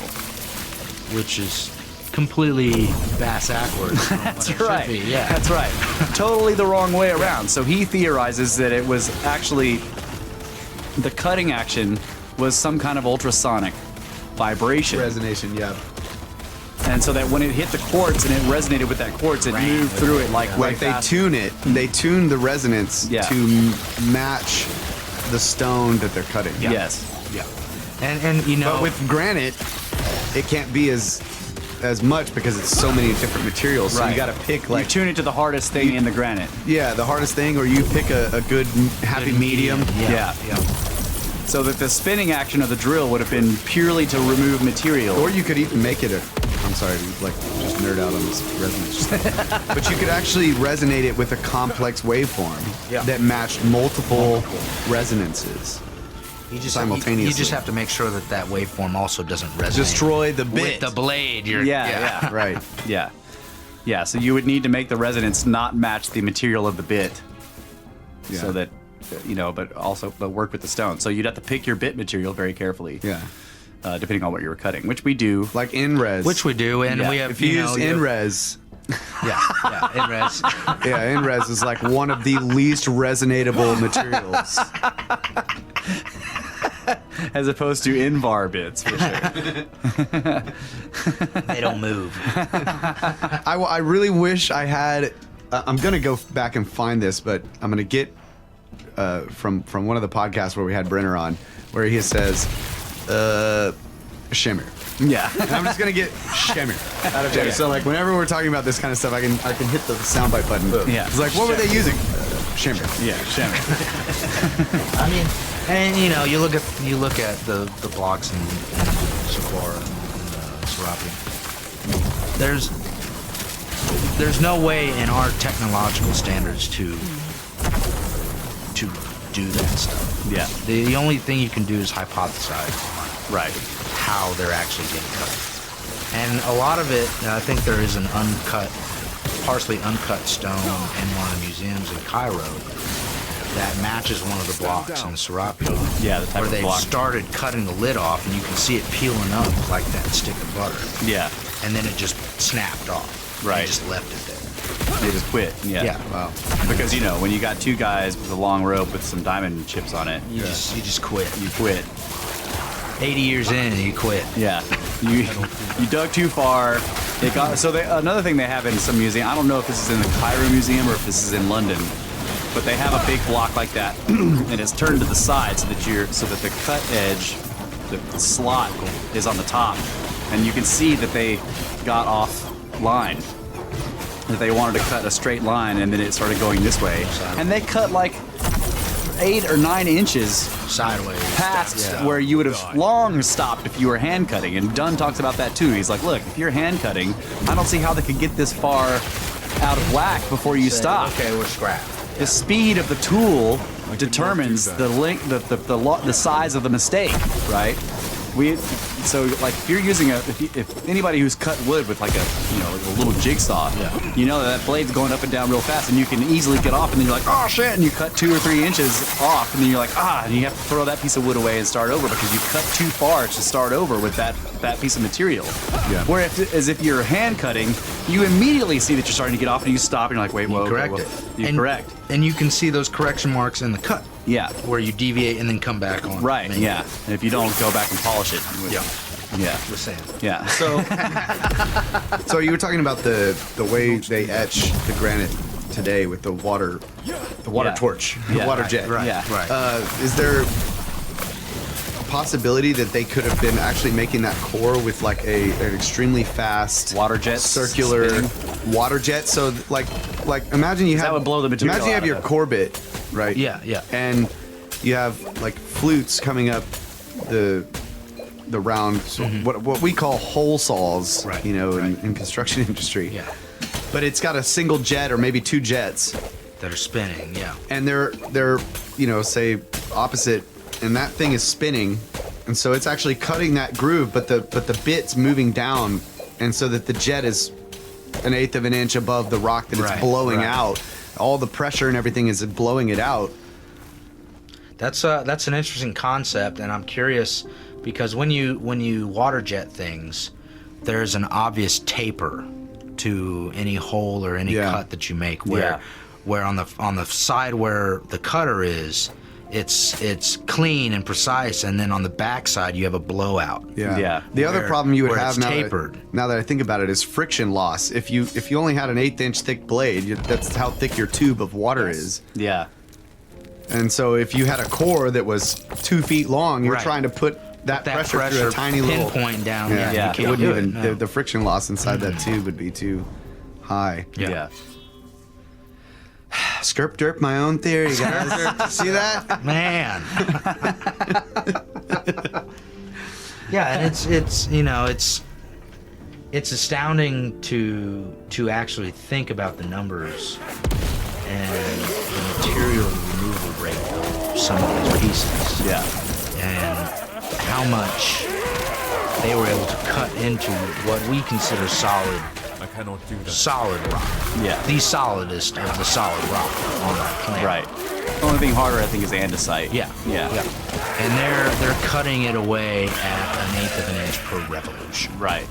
It's I cannot ridiculous. do Which- that. Ask me to do that with aluminum, and I'd run away screaming. Right, 'cause scared. Things are going to shatter and stuff's going to Things fly gonna apart. blow up. Right. Yeah. So let's talk about the Ramses stuff. Oh well, one more thing, real quick. He always does this What to was me. the force? He always I'm does sorry, this to me. because Dunn had talked about this, and I can't remember what it was, but the actual downward pressure, the force that would have to be put on a traditional, like say, diamond-edged Rotating. Blade. rotating hole saw to actually get that feed rate. It was like some ridiculous amount, like I can't tons. remember. Yeah, it was Off the top of multiple my head. tons, yeah. Show observer. Yeah, all right, we'll come back to that. But yeah, that was the other thing. It's just like, what Oh, yeah, material? the what immense amount of 1/8 inch? force. What 1/8 inch thick material could even hold up under that amount Right, of down force? Like, To take that initial plunge into that material. right. Yeah. So, all right, what were you gonna say? The Ramses statue. Right. Right. So you And wanna I've, talk I've done a little bit of research. I haven't done a whole lot on it. But I think the fascinating thing about these statues is the reproducibility of symmetry between the Yes. faces, Yeah. and also the perfection of the symmetry in the faces themselves. Yeah. And the complexity of the three-dimensional curves the cheeks and chin and the eyes and the eyebrows form Yeah. and how perfect they are one to the next. Stand down or die. It doesn't lend any credence to a handmade And the art. similar, the radii, Yes. Yes. Yes. of the the co-similar radii in the features of the faces Right. themselves. Yes. Yes. And so if you think about it from a manufacturing standpoint, if you're trying to make something, you want to do it in as few cuts as possible. Yeah. So you want to, if you're cutting all these circles, you want to use the same radius tool for everything that you can. So you don't have what we To keep call- changing out bits. You don't have a tool changer. Right, yeah. Which if anything takes down time in manufacturing, it's a tool changer. 'Cause Yeah. The more things you can do with one tool, the faster you can. Right. And so I'm familiar with that with drawing. yes. The less you have to change out that pencil, the That's faster right. you can draw. That's right. I draw everything with a .3. There you go. 0.7 for the eyebrows.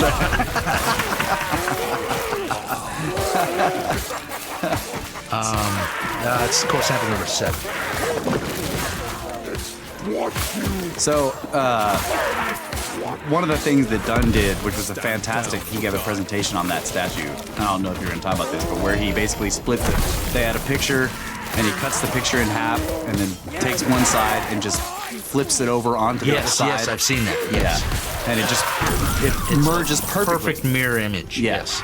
So if you're looking at the face front on, if you cut it vertically straight down the center of the nose, and then you have like two halves of the photograph. You can take one half of it and flip it over and lay it on the other side, and they merge seamlessly. You can't even tell, which means that it is that one side of the face is a perfect exact mirror image of the other side of the face, which, like he says, you can't do by hand. You don't do that by hand. Right. No. And And this is a colossal statue. Yes. The There's statue of Ramses. 4 of them. Yeah. They're It's not enormous. just one. There's 4 of them, and they're like 150 feet tall. They're huge. Yeah. Yeah. And that's that's another point he brings upon, is that like you can't you have, even in today's age, you have places in a construction site where things are machine made. Yeah. And places on a construction site where things are man-made and man-done. Right. And all of that is not just division of labor, it is division of working power and amount of time it takes to do a certain job. Yeah. And the final end goal. How much is it worth precision-wise and man-time-wise to do it this way versus this way? Yeah. So we don't do things the hard way just because It's you're possible. supposed to do it Well- the hard way. Okay, so there's artists that do things the hard way. Right. Because the end result is so amazing and mind-blowing. Right, like But you can't- hand hammer brass and shit like that. Right. Like, you can't. And even like the marble sculptures from Rome and stuff that are just polished, like they're just amazing. Yeah. But still, those are not construction sites. When you get to a stone carving that's 150 feet tall, this is a construction project. Like Yes, this is a that major, is a major undertaking. Yeah. So it's one thing for an artist who's making a piece of art, and it's usually a single guy, a single person, and they will go to untold, lengths or whatever to reach some specifics in their work of art that is ridiculously hard, and that's one of the things that makes it so awesome. But on that scale, it's like this requires a crew. Like this is not a one-man job. Right, and at that point, it requires a crew that can do everything the same exact every time. Right. All the So time. when you're looking at like similar things in modern times would be like the Large Hadron Collider. Right. All of the precision and everything that has to be in every aspect of that entire structure, all of the materials, all of the instrumentation, and that's a huge, massive group of people all doing this. It's both high technology and a work of art, and high precision. and a man-made work of art. Yes. Yeah. But it's also got a very specific purpose. Right. And this is a statue, right? Like this Right. is a carving. So it's weird, to think about that. Like another, I guess you would say a modern comparison would be some of the like Mount Rushmore. What's the Crazy Horse? Yeah, Crazy Horse. Carvings but it's like still one family. Yeah. Or something. Crazy Horse is like one family. Yeah. That has been working on this thing. For generations. Right, and when you get up close, you're never gonna see that type of precision. No. You 'Cause this still guy's have suspended on- chisel marks on the Right. front of it. Yeah. This guy's suspended on, ropes and stuff with. Ding, ding, ding, Yeah. ding, ding, ding, ding, Yeah. ding, up there. Yeah. Whereas these are exactly the same, and there are no chisel marks. Yeah. Yeah. There's no stray. Oh, I accidentally knocked that corner off. Oops. Yeah. Oh, that nose is going to be a little different. No, it's Any rock climber out there, it's like 150-foot cliff. yeah. That is a long way down. Yeah. And then you got to be up there Carve it with doing perfect all precision. the precision. Yeah. Or they did it on the ground and stood it up, which is another different hard thing to do. It's a different kind of hard thing to do. Like if you had it laying down on Is the it a ground, single stone, or was it built? they're colossal, so they're I thought Down or die. the Ramses one got cut out of the wall. Oh, they're cut out of a wall. I believe Okay. so, right? yeah, you're right. They're rock cut. Trying to remember the name of, not Phoenix, the area, town they're near. Oh, I don't know. Yeah. They're cut out of the wall. Yeah, so it's rock cut. Yeah, it's rock cut. Yeah, you're right. So they weren't laying on the ground. But there are statues that are like that have the same kind of precision that I've seen pictures of them laying on their backs because they never got them up. Or yeah. they toppled them. Yeah. Well, no. I mean, they're laying on their backs now. I don't know what if one of them's in a big building and there's no way to stand it up, right? So I don't know if it was ever stood up in antiquity or not, but it's laying on its back now, and you can look at it and you can see the face, and it's enormous, right? And you can go into the building where it's under cover, being protected from the elements or whatever, and it's just laying on its back, and it's just gigantic. Okay, here's from the Watcher, going back a little bit. In drilling granite, diamond drills rotating at 900 revolutions per minute penetrate at the rate of 1 inch in 5 minutes. This works out to be 0.0002 inches per revolution, meaning that the ancient Egyptians were able to cut their granite with a feed rate that was 500 times greater. That's astounding. That's absolutely astounding. Like we're cutting it at 1/10 of the diameter of a human hair. Yeah. And they were cutting it at 1/8 of an inch per revolution. It's ridiculous. Shamir. Well, that's why there's all Shamir. I mean, any weird cutting stuff, Shamir.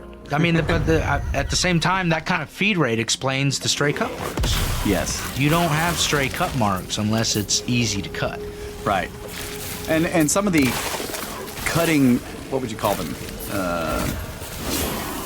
I don't know, like I saw this great thing the other day on online. Somebody had posted pictures of some of the back, right? So okay, on the Giza Plateau, we've mentioned this before on the podcast.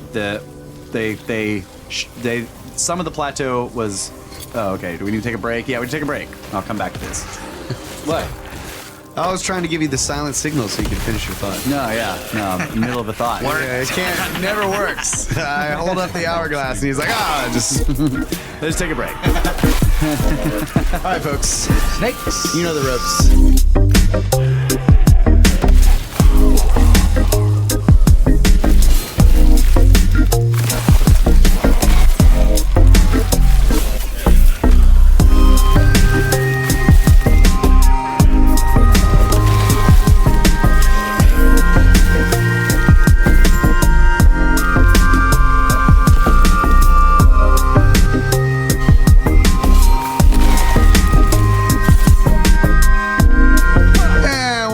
To your one-stop shop for everything ancient rocks. We got the engineer in the tangent cube with us talking about tolerances. We are very tolerant here at Brothers of the Serpent Podcast. Tiny tolerances. Tiny tolerances. Not hating. But we're pretty sure it wasn't dudes in butt flaps with copper chisels. That's right. That's right. So wait a minute. Now, way back to first segment, you just mentioned this. Like, while you were looking at those serpentine effigy mounds in New York, you're following your compass on your phone, and it just starts spinning all the way around. Like, why did you leave that out of the first segment? So I totally forgot about it. Shame on snakes. Shed your skin right now. I was walking around on the side of that mountain, and I'm trying to triangulate my position based off this point I had put on the Google Maps, and I'm sitting there watching, just literally standing there on the side of this mountain watching my phone and the position that Google Maps is showing me that my phone is pointing. Yeah. And because it'll show you that little blue cone showing what the direction you're pointing. And several times I stopped moving and just to take my bearings and compare between the two maps I have. And the blue cone on my Google Maps would just sit there and slowly go in a circle once or twice and then finally lock in on a direction. So that's cool because a lot of, like, it just makes me think of the Serpentine Mound in Ohio, right? And which is built on top of a magnetic anomaly. Okay, so bang, right. All right. And speaking of the Serpentine Mound, I was doing some reading on that the other day, and one thing I didn't know is that the astronomical alignments. I always say that wrong. The astronomical alignments of the Serpent Mound are actually more precise than Stonehenge. Oh, wow. Wow. Phenomenal to me. It's like, holy cow. I did not know that. Wow. Holy snakes! Holy snakes! That's freaking awesome. Yeah. Dude, you know, See, they should have built Snakehenge. Snakehenge. Imagine how many hippies you would get every solstice. I'm pretty sure, folks, we've definitely got the #1 candidate for guest host for Brothers of the Serpent podcast. If we are, hanging on the spikes inside of an ancient tomb and Can't do a podcast one week. we might have to, hey, call Brenner over to the house and you guys just strike up another late night. Oh, that's awesome. All right, so where were you going with your? All right, so I so rudely interrupted you with the. No, it's with not. The It's totally not rude. Totally not rude. Kronos struck. So, when it comes to precision cutting of these stones or whatever, like the Giza Plateau itself was a limestone plateau. Some of it was higher, like some of it was sticking up basically above where the level of the plateau is now, and other parts were eroded down below the level of the plateau now. So somebody at some point in ancient times came along there and cut off all the high parts, okay, to make it flat. But then the parts that were still eroded below the level they wanted, they filled with basalt slabs. Yeah, which happened to be perfectly flat with the top of the platform. But the bottom is cut to the contours of the erosion of the limestone. Like they poured in the basalt. Right. Yeah. And they did, and they did something similar with the Sphinx temple. Yes. The eroded limestone blocks that were taken out of that had been at one point removed from the Sphinx enclosure. The Sphinx enclosure. Little Robert Shock window there for you. They were set in, to the Sphinx temple, and that was then heavily eroded later. Yeah. And they fitted Somebody came along later and fit granite polygonal stones into that eroded and part. fit the back sides of the front side of the granite is all flat and smooth, and the back sides of the granite are fit to the contours of the erosion pattern of the limestone blocks behind it. and limestone core blocks. But this is obviously- that erosion pattern wasn't there before. Obviously, shimmer. Yeah, and that's also a great argument for the age of the Sphinx, because that the blocks that they removed from the Sphinx enclosure were not eroded when they removed them. Right. So it's like their place. That's there. also what I think is a great argument for 3 eras of construction. The original was the original gigantic megalithic. Some of them are 400 tons core blocks pulled out of the enclosure of the Sphinx, and they built the original what is called the Sphinx or Valley Temple in front of it out of these gigantic megalithic core blocks. Yeah. And then a lot of time passed, or incredible torrential rains for some long period. Either like the shock Even with the rainfall, it had to be a long period. Right. Yeah. So either a very long time passed, or a long period of incredible torrential rains that was almost unending. Yeah. Either way. A somewhat less long period with unending torrential rain. Right. 1,000 years of unending torrential rains, or hundreds of thousands of years, or maybe tens of thousands, whatever. It's hard to tell how much the erosion would happen to the limestone if it was an arid place. Right.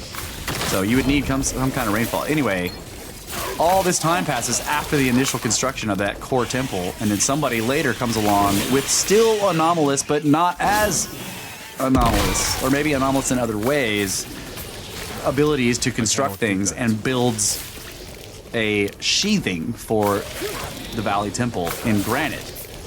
Okay. It matches that worn line. Not as megalithic. Yeah. The blocks aren't as heavy.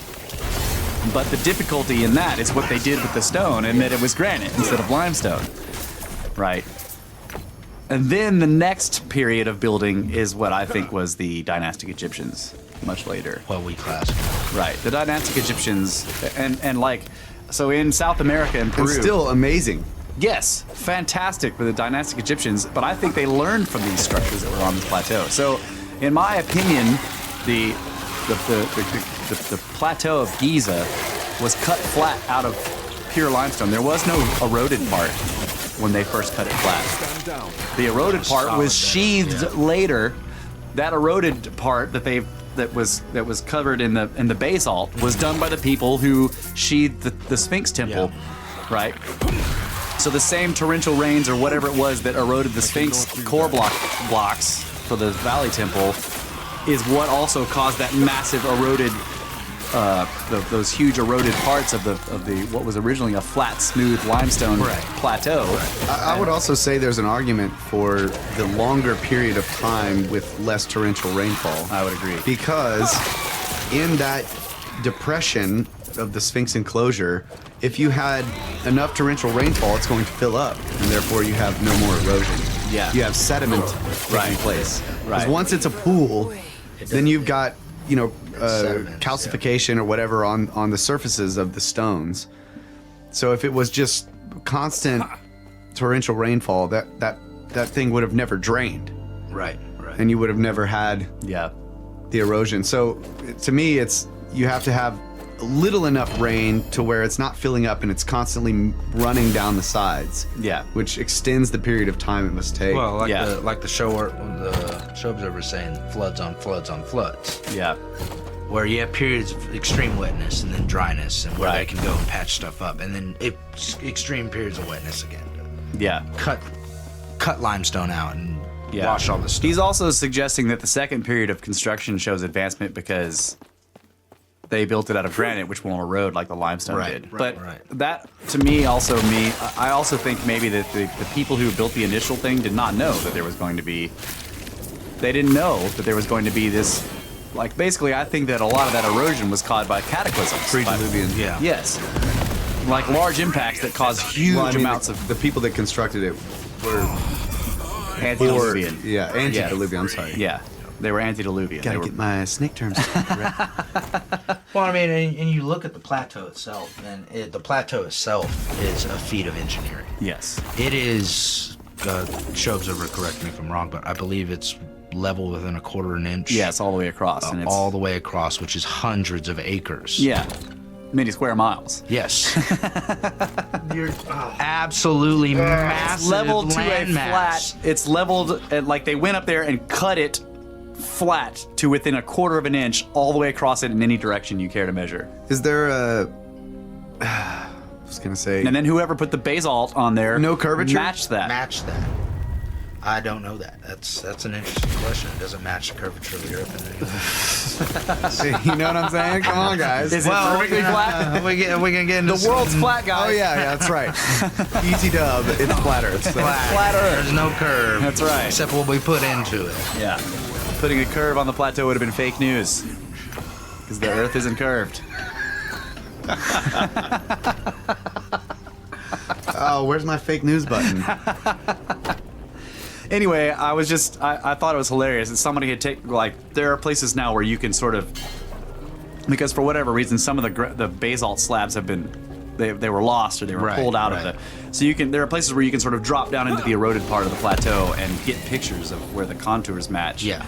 Right, and then there's these incredible saw marks that are in the basalt It's too. just like, But you see this like perfectly flat plane, and it's black rock, and then it just merges perfectly into this white limestone, and then beneath it there's this like contoured, eroded cut where these black slabs just perfectly fit it, and somebody was like, "Them fuckers are just showing off."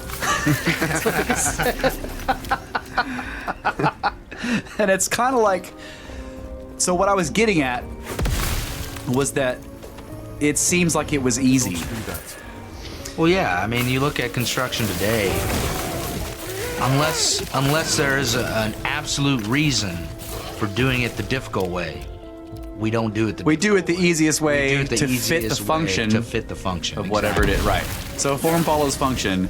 You do it the hard way, but it's not really the hard way. It's the easiest way possible to fit the function. Cheapest way. You even see those two things are the same thing. Precision in manufacturing, where you don't necessarily need that kind of precision, but you're already making that part, and to achieve that precision, is cheaper than, say, cast molding it Yeah. or whatever. Right. So just through the fact that the process of making that part is cheaper, you get a more accurate part than what is actually necessary. Yes.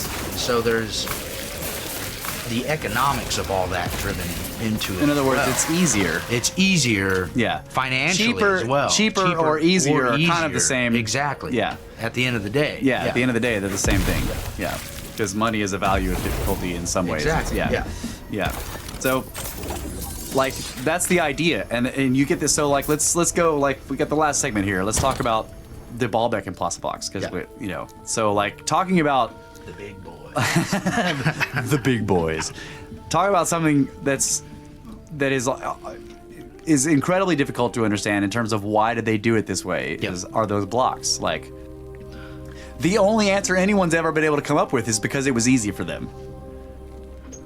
Yeah. Crickets. I mean, you look at those blocks and thank you. You look at those blocks and the first thing you're struck by is the immense weight of them. Right. And the Stone of the Pregnant Woman, Yeah. which is the classic one, is the lightest of the ones that we've dug up. Yeah. The ones underneath it, and there much are bigger. separate blocks underneath it. Yeah. They stacked the Stone of the Pregnant Woman, which was for a long time the largest known cut block ever in the world ever, is actually stacked on top of two blocks that are much bigger Yes. than it is. I think the other two, the Stone of the Pregnant Woman's like 600 tons or somewhere around. No, it's way more than that. Is it 1,200? Okay, because the biggest one's like 1,600. Yeah. Yeah, But then 16 to 1,800 Yeah. estimated, Yeah. but no one has any idea how to And actually it's figure just it out. underneath the other blocks that they could move. And stack. Yeah. It's almost like an afterthought. Right. Oh, we might need this other one. Let's just cut it out now and Yeah. stack it up. So I've been listening to the audiobook of Technology of the Gods Technologies of the Gods by David Hatcher Childress. And he's talking about the stones in Baalbek and in the quarry. The Stone of the Pregnant Woman, I think, is the one he's speaking of specifically when he was quoting a archaeologist who had come up with a couple of ideas about how they might have moved it. And one of the ideas was that there were like wooden rollers, like logs, that they would place underneath. I think it was something like a meter apart, Right. each log. And assuming that the stone wouldn't crush the logs, which it would, completely grind them to a pulp. Yeah. As soon as you, But- even if as they soon didn't as you start initially, as soon as rolling. you start trying to roll it, it would. Right, but assuming that they stayed together, Yeah. if all of the logs were sitting on a perfectly flat paved road that could handle all of the weight without being crushed as well, it would take 80 tons of force to just move it, to roll it along the rolling laterally, like not up a slope.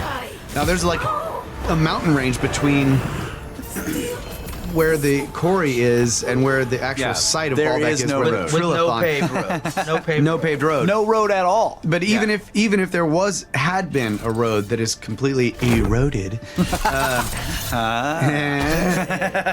it would be going uphill. So I was like thinking, okay, just imagining this flat road. You need 80 tons of force. So I just Lateral force, yeah. yeah, lateral force to push it Yeah. along the rollers. So I did this quick little calculation, and it would basically take 800, the full weight of 800 200-pound men to move that stone. So they would have to. You can't get 800 guys against the back of the stone or any side. Yeah. So they would have to have lashed it with multiple ropes. And even if, say, two guys put 400 pounds on one rope, like you'd have to, your rope technology, number one, would have to be pretty awesome. You gotta be up to par on your rope. You gotta be up to par on your rope technology. So if there was two guys per rope, you'd have to get 400 ropes around the log. And then that's still considering around the block. And that's still considering that they're all in a straight line. That Right. all of their pulling force is perfectly in a straight direction. line. Yeah. Once they start fanning out, Once they fan out, they've gotta pull force angle harder. Changes. Yeah. Yeah. Right? And then they have to equal the force, or the block is going to turn. It's just you'd have to have a massive road. And a Because these massive guys, army. in order Yeah. to put 200 pounds of force on a rope, you'd be leaning back And if you were not on a road, you're digging in or slipping on, it's just like, this is unreal. And that's on flat ground. Yeah. Yeah. On flat ground, Yeah. Not over a mountain range. And then not even And also considering remember- stacking it. Right. Then Or you how got to do lift it up and put it on top of the previous block you brought. Okay, and then it comes down to this.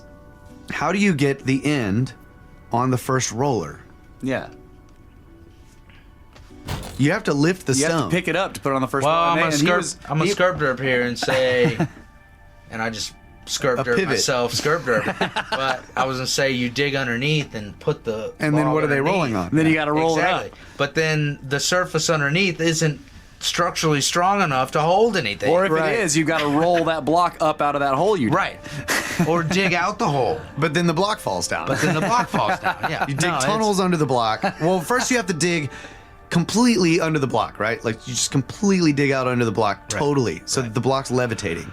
And then you pave a road. Make sure it's levitating. You at least make 3 sure it's feet. levitating, Yeah. and you pave a road underneath it. Logistics. That's folks. before you pick it up, logistics. right? The other thing you have to remember is if you're doing a rolling log scenario, even assuming, let's say that we have Impossiblocks that won't break, okay? Impossible. And we're using Impossiblocks to move the Impossiblock. To harness the block in rope, you cannot put any ropes going underneath the block.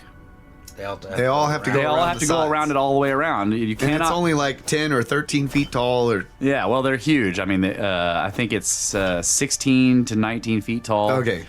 But still, like, you need a lot of rope going only one way around the. You can't wrap it the other way. Right. You can't at all. Right. Otherwise, your Right. your Impossiblocks are rolling over your Impossible rope and breaking. You have a 20-foot block and 400 ropes. That's a 20th of a foot Yeah, per rope. Yeah. 400 rope, and in each rope has a tensile strength of at least 400 pounds. Right. Yeah. Right. So one of the fun And this things is before nylon, right? So one of the fun things I did, like to try to illustrate this problem, was we were talking about some archaeologists had proposed that it would that 6,000 people, like putting their combined forces on various apparati, Apparati. various harnesses and all kinds of things. Jesus Johnson giving us facts and meters. What do you think? What is this? What is this? What We're is it? comparing What are we this doing block to here? the speed of light here, watch it. That block will never 20 change shape. 20.3 to 20.7 meters long, 4 meters wide at the base, 4.14 to 5.29 meters wide at the top, 4.21, 4. Numbers are hard, Yeah. especially when 60 you're feet long, 16 feet tall, 19 feet wide, something like that. Maybe come it's something else. But the point was that they were suggesting about a crew of 6,000 people, right? So I went on the internet to the Oracle, to the Google, and found a photograph of 6,000 people at some kind of conference, right? Where they had put everybody in and it was a giant. It was a big stadium or something that they were in, like a gymnasium or something like that. 6,000 people in there. And I put that up and I was like, how do you get this many people? And you have to see the picture. 6,000 people is a lot of freaking people. How do you get that many people around the block that's only 60 feet long and whatever? It's just not. It's once you see what 6,000 people looks like, you realize, okay, this is not. And then how you get all those people up the ramp? Yeah. Well, once you get it, let's say that you've got a perfectly flat road getting to and it's a mile away from the site, right? Or a kilometer or whatever. Once you get it there, now you have to cantilever it up 60 feet off the ground. Yeah, to get it on top of the previous block. Right. Well, going back to this too, like you were talking about 6,000 people, Yeah. 800, 200-pound guys is 80 tons. Right. Just 80 tons. Yeah. Just 80 tons on your air quotes road or ramp. Right. All right, so the group of guys that is going to pull the 2,000-ton thing, they weigh 80 tons as well. Yeah. So it's like, what the hell?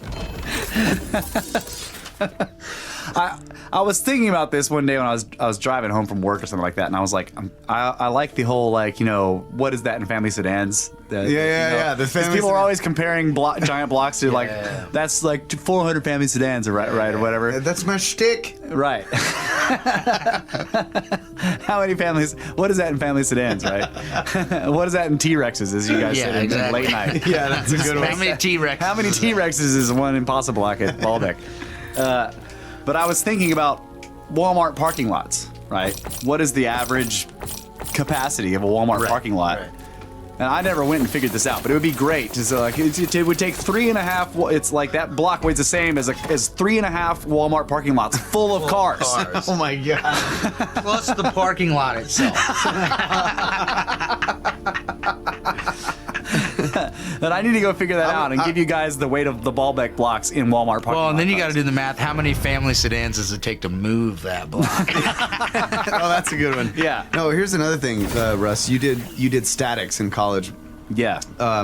So I was thinking, you tie a rope to a stone, Yeah. and you grab the rope, and then you're planting your feet on the ground. And then when you actually, let's say it just takes 200 pounds of force to move the stone laterally, just to slide it. Yeah. What is the static pressure of your feet on the ground with your own weight of 200 pounds when you're leaning back and you've got, you know, you have this Yeah. acute angle between you and the stone. Yeah. So you're putting the 200 pounds of force on the rope. What is the pressure you're now putting on the ground Yeah. beyond your 200 pounds? You see what I'm saying? Yeah. If you're The static pressure. So if, like, that would be interesting to figure out. Yeah, It because, takes like, 80 when you- tons to move the block. when you get when you're tilted like that and you're like anchored to something, you can actually use your quads to put more pressure than you weigh. way more pressure than you weigh because Right. you have to exert that 200 pounds and you can't put your full weight on it because you're Right. not hanging under Right. it. So you're actually adding a lot more pressure to the ground. That's what I'm saying. Exactly. So like these guys with ramps pulling or pushing are adding to their own Force weight to the ground, To the yeah. ground. So So that ramp or whatever has to take even more. that's what I would like to see is like what's the average? Yeah, that's like, a good question. Like so you take the simple 200-pound guy, 6 feet tall, pulling on a rope, and the rope's at say 4 feet, 5 feet. Yeah. At his chest area. Yeah. What is the static pressure of his feet on the ramp? And then if it takes 800 dudes to do that, Yeah. what The is other- the force you're putting on that? You know, this is On just that road like- base. Yeah. The other problem is the coefficient of friction. Exactly. Once you get the block moving, it suddenly becomes a lot easier to move. And when it's that heavy, the coefficient of friction is massive. Tens of tons. Right. Yeah. So once you get it moving, suddenly, the amount of force necessary drops by an enormous amount. Yeah. It's Right. And then the inevitable. block starts running over people You can't stop it. because you can't stop the Yeah, force. once you the put on it. inertia is Right. pulling, Exactly. especially if it was no, on just rollers. not even inertia, just the coefficient of friction. Like there's a coefficient of friction where when something is pressed against something else, to initially get it started moving Takes takes way a lot more, more right. force than More to to keep it break moving that at once and it's moving, break and that that is based on inertia. But that's what I'm saying. Once it's moving, now it has its own inertia. Right. So the force level required to keep it moving drops enormously, and then suddenly people are falling down and getting run over. And then you have like a speed bump on your roller. and then That one little knot on that log. That that's why they wore butt flaps, dude. Because like they're like, you know, these guys in these massive mills where they're, you know, running these massive rollers and stuff like that. You can't have any loose clothing or whatever. Long hair, you know, shave your head, man. Yeah. People get sucked into that stuff. It's like the power takeoff on a tractor. Yeah. So yeah, that's Old probably why farmer they wore Dan got they wore pulled butt in flaps. by a dude. They all wore sleeve butt and- flaps so they didn't Yeah. get snatched under the giant blocks. Twisted loincloths. Yeah, so Brett's pointing out like the Incans who tried to move the boulder in Peru and hundreds were killed. It was thousands. 3,000 people were killed when that block got out of control. Killed 3,000 people like that. So there were 3,000 guys around a block. Yeah, they were out in the middle of, they were out in the open. And they had a lot more than 3,000 people there. I think they were saying there were 20,000. Now this is like, That's insane. it's apocryphal though, or legendary. Yeah. No one has been able to, Half the tribe died when Yeah. they tried to do this. yeah, this Incan king was like, we can move this, and it was one of the tired stones, what they call it, tired stones, where it's like just on the road, in between the Just quarry left and the there, site. yeah. somebody dropped it and downed tools and never came back. Yeah. And so he was like, let's complete the work of the gods. You know, I'm like a god or whatever. Inca, you know, high one Of the gods, yeah. in like Sumerian or something, but this is, you know, it's Inca. That's what that means. Inca is like Sumerian word for high one or something like that. But Like anyway- Snake Five? I won. yeah. Snake 5 is a high one. Yeah. Inca, Snake 5. It's all the same thing. Yeah, so they were going to move this block, and there was an incline. And they were trying to get it up, slide it up this slight incline or whatever, and they got to a certain point, and they lost control of it, and it went backwards and just it crushed 3,000 people like that. Wow. Industrial action. Terrible stuff. This terrible stuff. All right, well, that was a fantastic Impossiblocks episode. Yes. Down or die. And thank you, GMA. Yeah. Always a pleasure. Yeah. Yeah. Fantastic. Can't wait to have you Bringing back. in the And new maybe, year with Giant Block. maybe future guest hosts. Oh, absolutely. I Future would not stand-in pass hosts. up the chance. Yeah. In case one of us is into snakes. Snakeable. Into snakeable time. Stuck on the spikes on the side of the tomb. Yeah. Just gladded. Possibly. You know, the only thing I can do is make sure I try and glad and go out there in the world. Yeah, so any of you listeners, whenever you're traveling, hit us up on the blog. Yeah. Or on Twitter. Or on Twitter. Like, where are you going? You know, what might be there? Russ is the library of weird places and things in other places. So in totally normal places, there are incredibly weird things. Yeah. Hit us up. We may be able to point you in a direction to do some reconnaissance for the podcast and, Yeah. and send us some pictures. That would be awesome. Or even get you on the show if you want to come on and talk about what you saw. Yeah. Like, we'd like to do that. But yeah, like this is a game for me. I love it. Like, people are going somewhere. I'm like, where are you going? You driving? You want to go to weird shit? And then we'll start telling them like places they could check out that's nearby their route, you know? So, Oh yeah, that's what I've been doing is having to go somewhere for work or vacation, whatever. Look up. Okay, is there anything yeah. snake-like? You don't have to look anything up. Just give me a call, buddy. Sure. Yeah. Yeah, but be careful when you're doing it for work. Like I did it. I went to Italy for work, and my boss actually asked me like, "Will you stop looking at obelisks?" Every time I found out there was an obelisk like a couple of blocks away, I would just bail. And there was like 10 of us, you know. I'm just like gone. It's like, where'd he go? Oh, he's looking at an obelisk He's over looking there. at a rock over there. They talk about, can you stop looking at obelisks? Classic.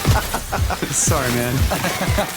All right, so you guys can get a hold of us at brothersoftheserpent@gmail.com. Check us out on the website, brothersoftheserpent.com, and comment there, and comment on the Twitter. That's right. Comment on the Twitter. It's at SnakeBros, SNKBRS. Snark first. Check out the Encyclopedia and Glossary on the website too. Yeah, and make sure to share the shows if you get the chance. That's right. And don't forget to donate to our pyramid scheme and give us $1 million. Or one. Pinky to the lips. That's right. $1 million. And please, reviews help very much. Spread the good word of the snake tongues. That's right. And thank you guys very much for being listeners. We love you so much for that. And thanks to GMA once again. Thank you. Good night, Damu. Always on the snake track. Don't try to move Impossiblocks. Thanks, everybody. Back. Stand down or die. Happy New Year! Thanks to the watcher. Yeah. Okay, buddy. Next time in feet. Yeah, give us. Dimensions and feet. This is America.